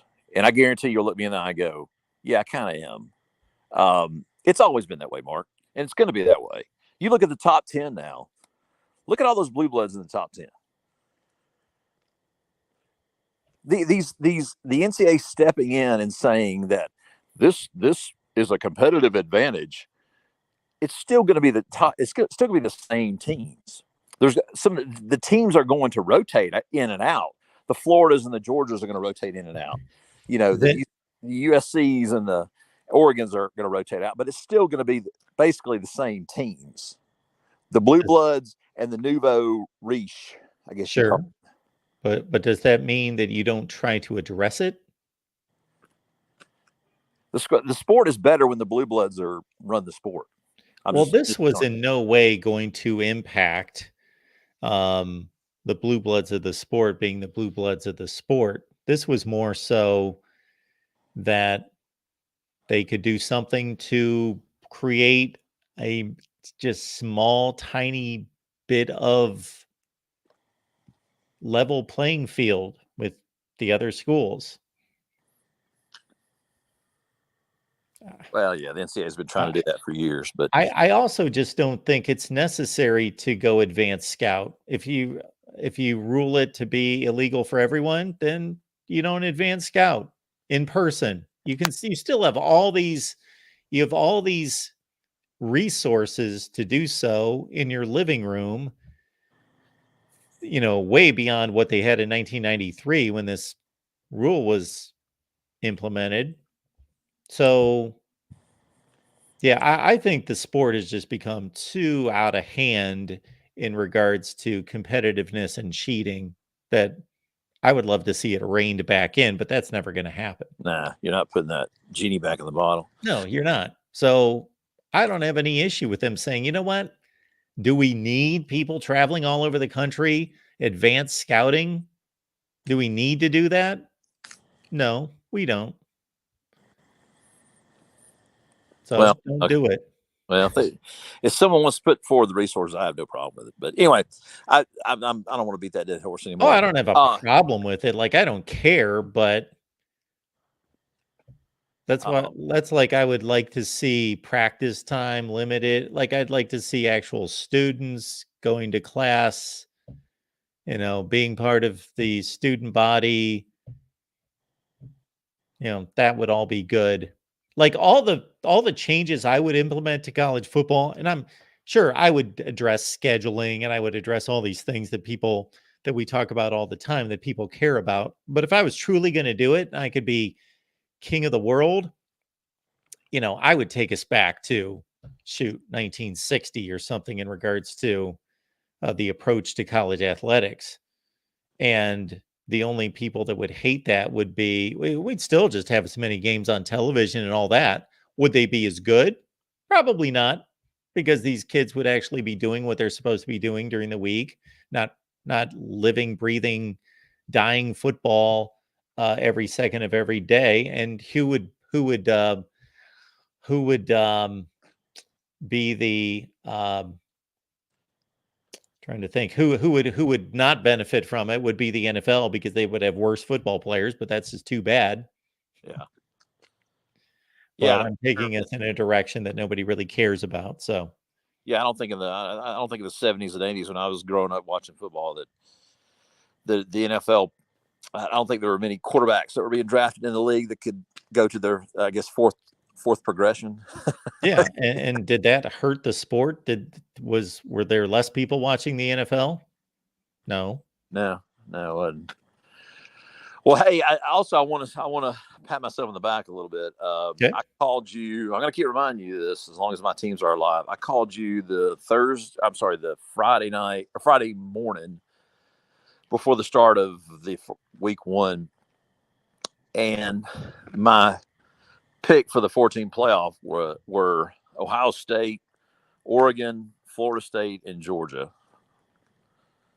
So still hanging tough. You are. You're right there. I hope you're right. Well, I'm with you. It's going to be interesting the next few weeks. I mean, I hope my dogs are able to three-peat. If we don't, it's no big deal. I mean, I've already experienced such joy these last few years, but I'm telling you right now, and I've said this before to you, is I know people are some people aren't crazy about the expanded playoff, but our sport, I guarantee it, this time next year, there's going to be so many people interested in so many games this time next year. Our sport is going to take off like a rocket, even more than it has. Well, I hope you're right, because I'm all for it. And I'm going to love to see the matchups that we're going to see, of course, in the playoff. I'm sometimes amused by the comments that I see in the chat. Somebody's saying that the NFL is dying. Oh my goodness. You realize, let me say something about that. Did you see I want to say it was the third game of the World Series. It was on a Monday night. And Don't tell me this. This is going to make me feel bad. Keep going. It went up against the Detroit Lions and the the Raiders, whatever they are. And the Monday night game, a nondescript Monday night game, did a 15, and the World Series did like a 7 or 8. Yeah, it's crazy. I mean, what does that tell you? The NFL. Yeah. Yeah. Well, but what college football is going to be once this playoff gets going is the whole back and forth between what's the second most popular sport, NBA versus college football versus what there's going to be there. I mean, it's going to put it in the dust. Oh, it's going to put the NBA in the dust? Yeah. Oh, yeah. Yeah, maybe. Yeah, it will. I still think that, well, I don't know about right now. I'm so detached from the NBA. I have no idea who's any good. I don't know any players. But obviously, the NBA built itself on being a personality sport. You know, people know the faces of Dr. J, Kobe on through the years. Those guys are just such more celebrity than anybody's ever going to be in college football. You know, even Nick Saban is not as well known. You know, maybe he is, but you know, LeBron, Kobe Bryant, those guys. So it's just different. But yeah, I have not watched baseball for the last few years. Actually, I watched more of the World Series this year than I have in years and years and years. Not that I watched much. I watched a few innings here and there, but my son keeps me a little bit more involved in it, because even though he's kind of turned his back on sports, doesn't really watch that much sports anymore, he enjoyed the World Series and he still loves baseball. Yeah. All right. Well, have a good evening. Have a good day tomorrow, and enjoy the games. Thanks, Porter. I appreciate it. You as well. See you. I'm amused by the the NFL is dying. Really? Okay. Yeah, baseball, man. I could talk old time baseball all night. Man, I loved from the time I was 9. That's when I really got into baseball. The 78 seat, 10. Love Major League Baseball. Loved it. Man, cannot explain, cannot describe how much I love Major League Baseball. For years and years and years and years, for 40 years, I knew everybody that was on a Major League roster. I knew every player. I knew everybody. I knew their stats. I knew everybody in Major League. I could watch baseball all day. Loved Major League Baseball. And now in the last 5 years, it's completely out of my life. But I got to, in having conversations once or twice a week with my son, this postseason, he got me a little, at least where I'd flip it on. I'd remember, okay, I used to know, shoot, you could get, like, if this were 10 years ago, I could sit here and tell you right now, if this was the middle of September, this is the Major League schedule right now, I would know it.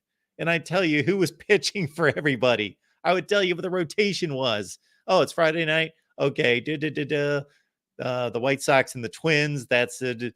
You know. Yep. Anyway. And people would ask me all the time, is football your favorite sport or baseball? And I'd always say it's a dead even heat. Now, I've kept this comment on the screen because I've been amused by this comment. Shepherd Bill, please call. Shepherd Bill, please call. I want to have this explained to me. Full of what?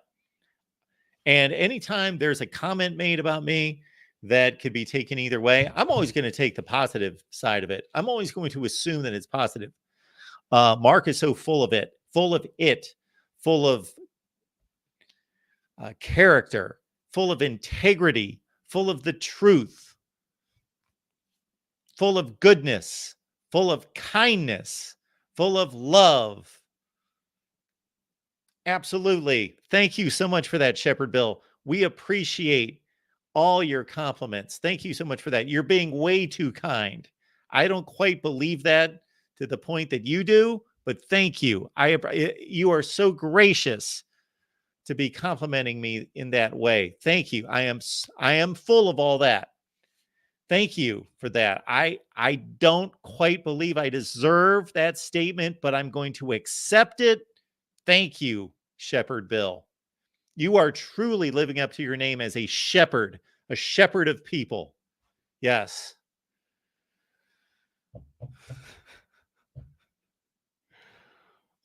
These people are funny. There's some good stuff here. College World Series. Yes, I've covered a few of those. Those were fun in Omaha. Mike says Mark is full of knowledge and bias. Really? Bias? Mozart, thanks for being here.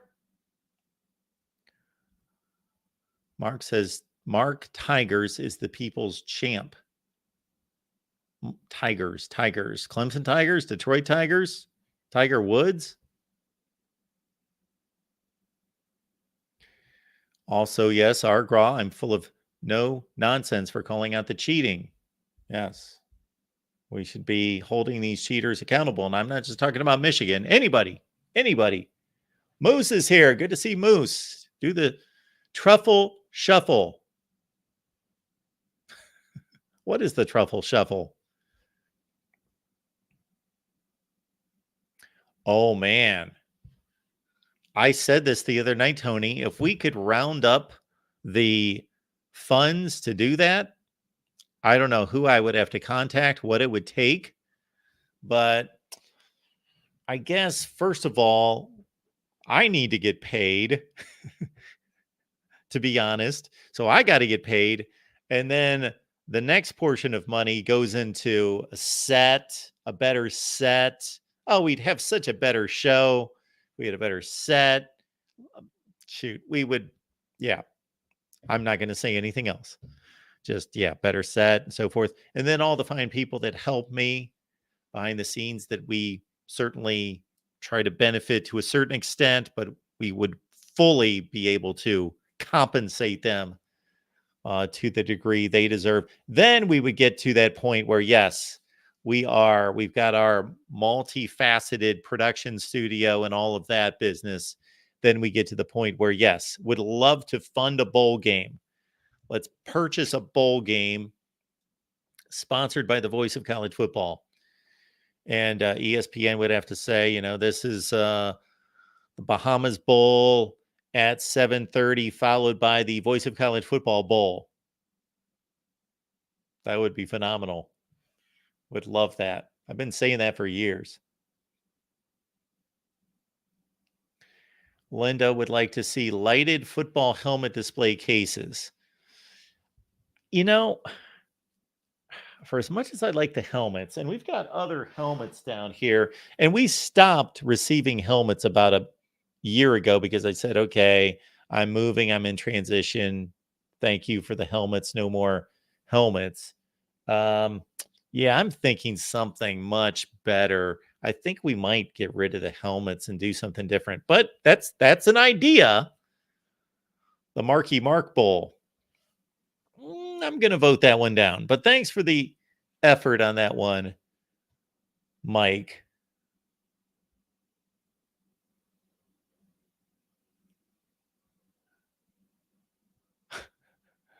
We're talking some old TV shows here.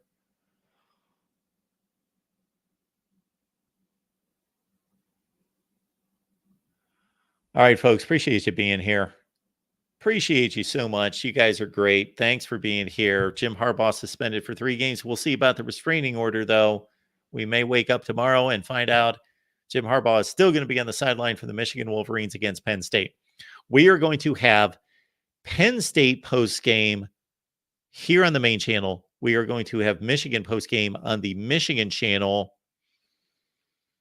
This is one of those games I don't want to take away from our hosts that do those specific. So we got Tim Aiden and the Black Shoe Diaries guys that do the Penn State post-game. And then we've got John D'Adamo and Dre Artist that do the Michigan post-game. So I don't want to clutter up what they do and do my own post-game after Penn State and Michigan. So I'm going to back off, let them do their deals on their respective channels with the post-game shows. Well, they're my channels, but you know what I mean? So you will not see me after Penn State and Michigan. I don't think. We'd probably have a good crowd here, wouldn't we, after Penn State and Michigan? Libro Games. Did I get that straight? Love the show. Well, thank you for that. Anybody who has not subscribed, please subscribe. Thank you for that. All right, folks, we're going to shut it down. We've been here for over 3 hours. Thank you so much for being here at the Voice of College Football. We will see you all day on Saturday. Instant analysis. And then at the conclusion of the day is the call-in show about 11:30. What happens is we've got the primetime games, and I do a couple instant analysis videos, and then I get on here as soon as possible after the primetime games to deliver the call-in show. So please join us during the call-in show. And if you can, if it's too late for you, watch it, listen to it the next morning, Sunday morning. How about that? Amazon links in the description section of all the videos. You guys probably could rip that off quicker than I can. Amazon link in the description section of all the videos. Please grab the Amazon link. Just think of it this way. You don't have to do anything. Just shop on Amazon if you already do. If you don't start because of me. But if you already do, please use the link that we provide. And if for any reason it doesn't work or there's any problem, please contact me. But listen, that's never been the case. Nobody has told me that. Everyone has said the Amazon link works just like any other the Amazon link. So it is seamless to you. Doesn't cost you a penny. Same shopping experience. Please use the Amazon link. It's in the description section of this video, all the videos here at the Voice of College Football. If you want to go to a game and can't get in the stadium at a good price, ticketsmarter.com, the best secondary platform for pricing. And so you can use our promo code, which is BIG and BIG20. BIG20. Oh, yeah, the double stuffed Oreos bowl. That would be a good one as well. Trying to lay off those, but I did have a couple of Dunkin' Donuts today. I went with the vanilla cream. They're not cream sticks because they're donuts. They're not sticks like a Krispy Kreme, but I went for 2 of those today. I shouldn't have, but I did. I met a buddy for breakfast, and then I had a bacon, egg, and cheese, and then I was walking out the door, and I was like a couple donuts. Man, donuts are tough to turn down. Where was I in all this? Yes. Hey, folks, if your business, we can benefit your business, believe me, MarkRogersTV at Gmail, hit me up. You want to connect with us, we'll partner together to sponsor the Voice of College Football or your personal brand. Whatever it is, hit me up at MarkRogersTV at Gmail.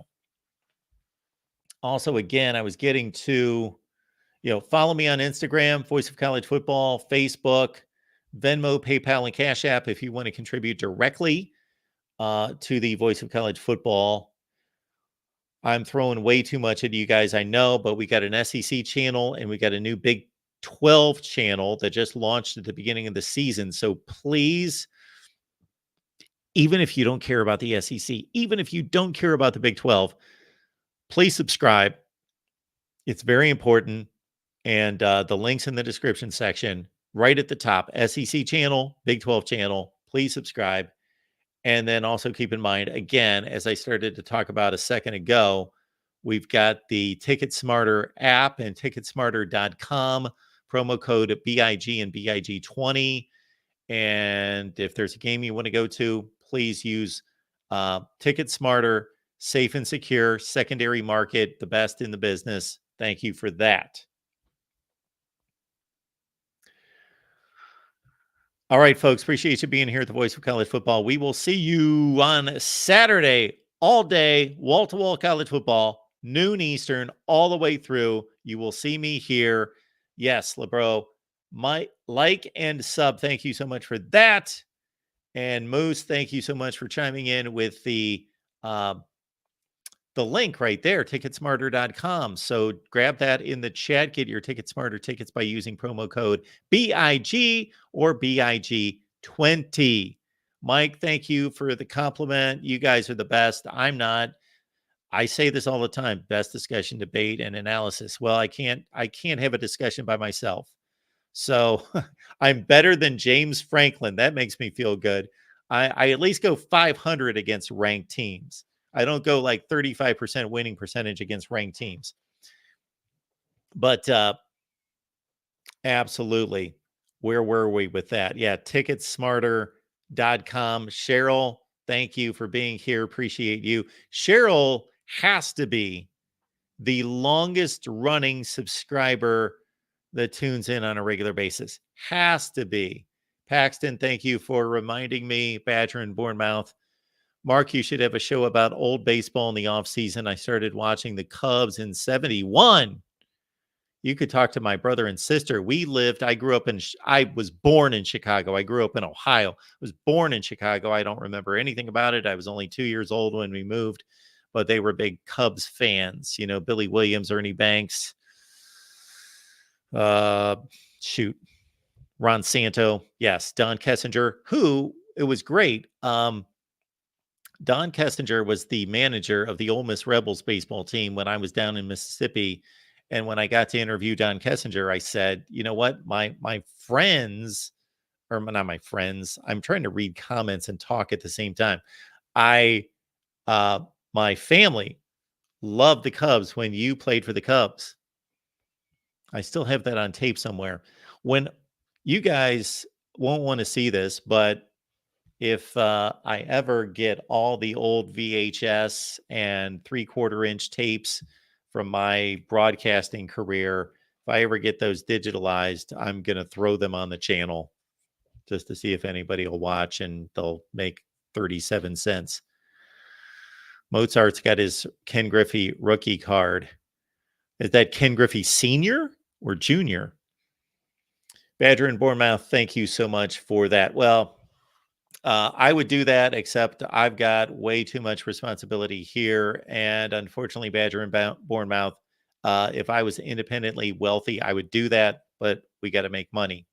We got to pay the bills. So thank you for that. Appreciate you being here all day Saturday, folks. All day Saturday, instant analysis, and lock in on all the shows across the board. Appreciate you being here.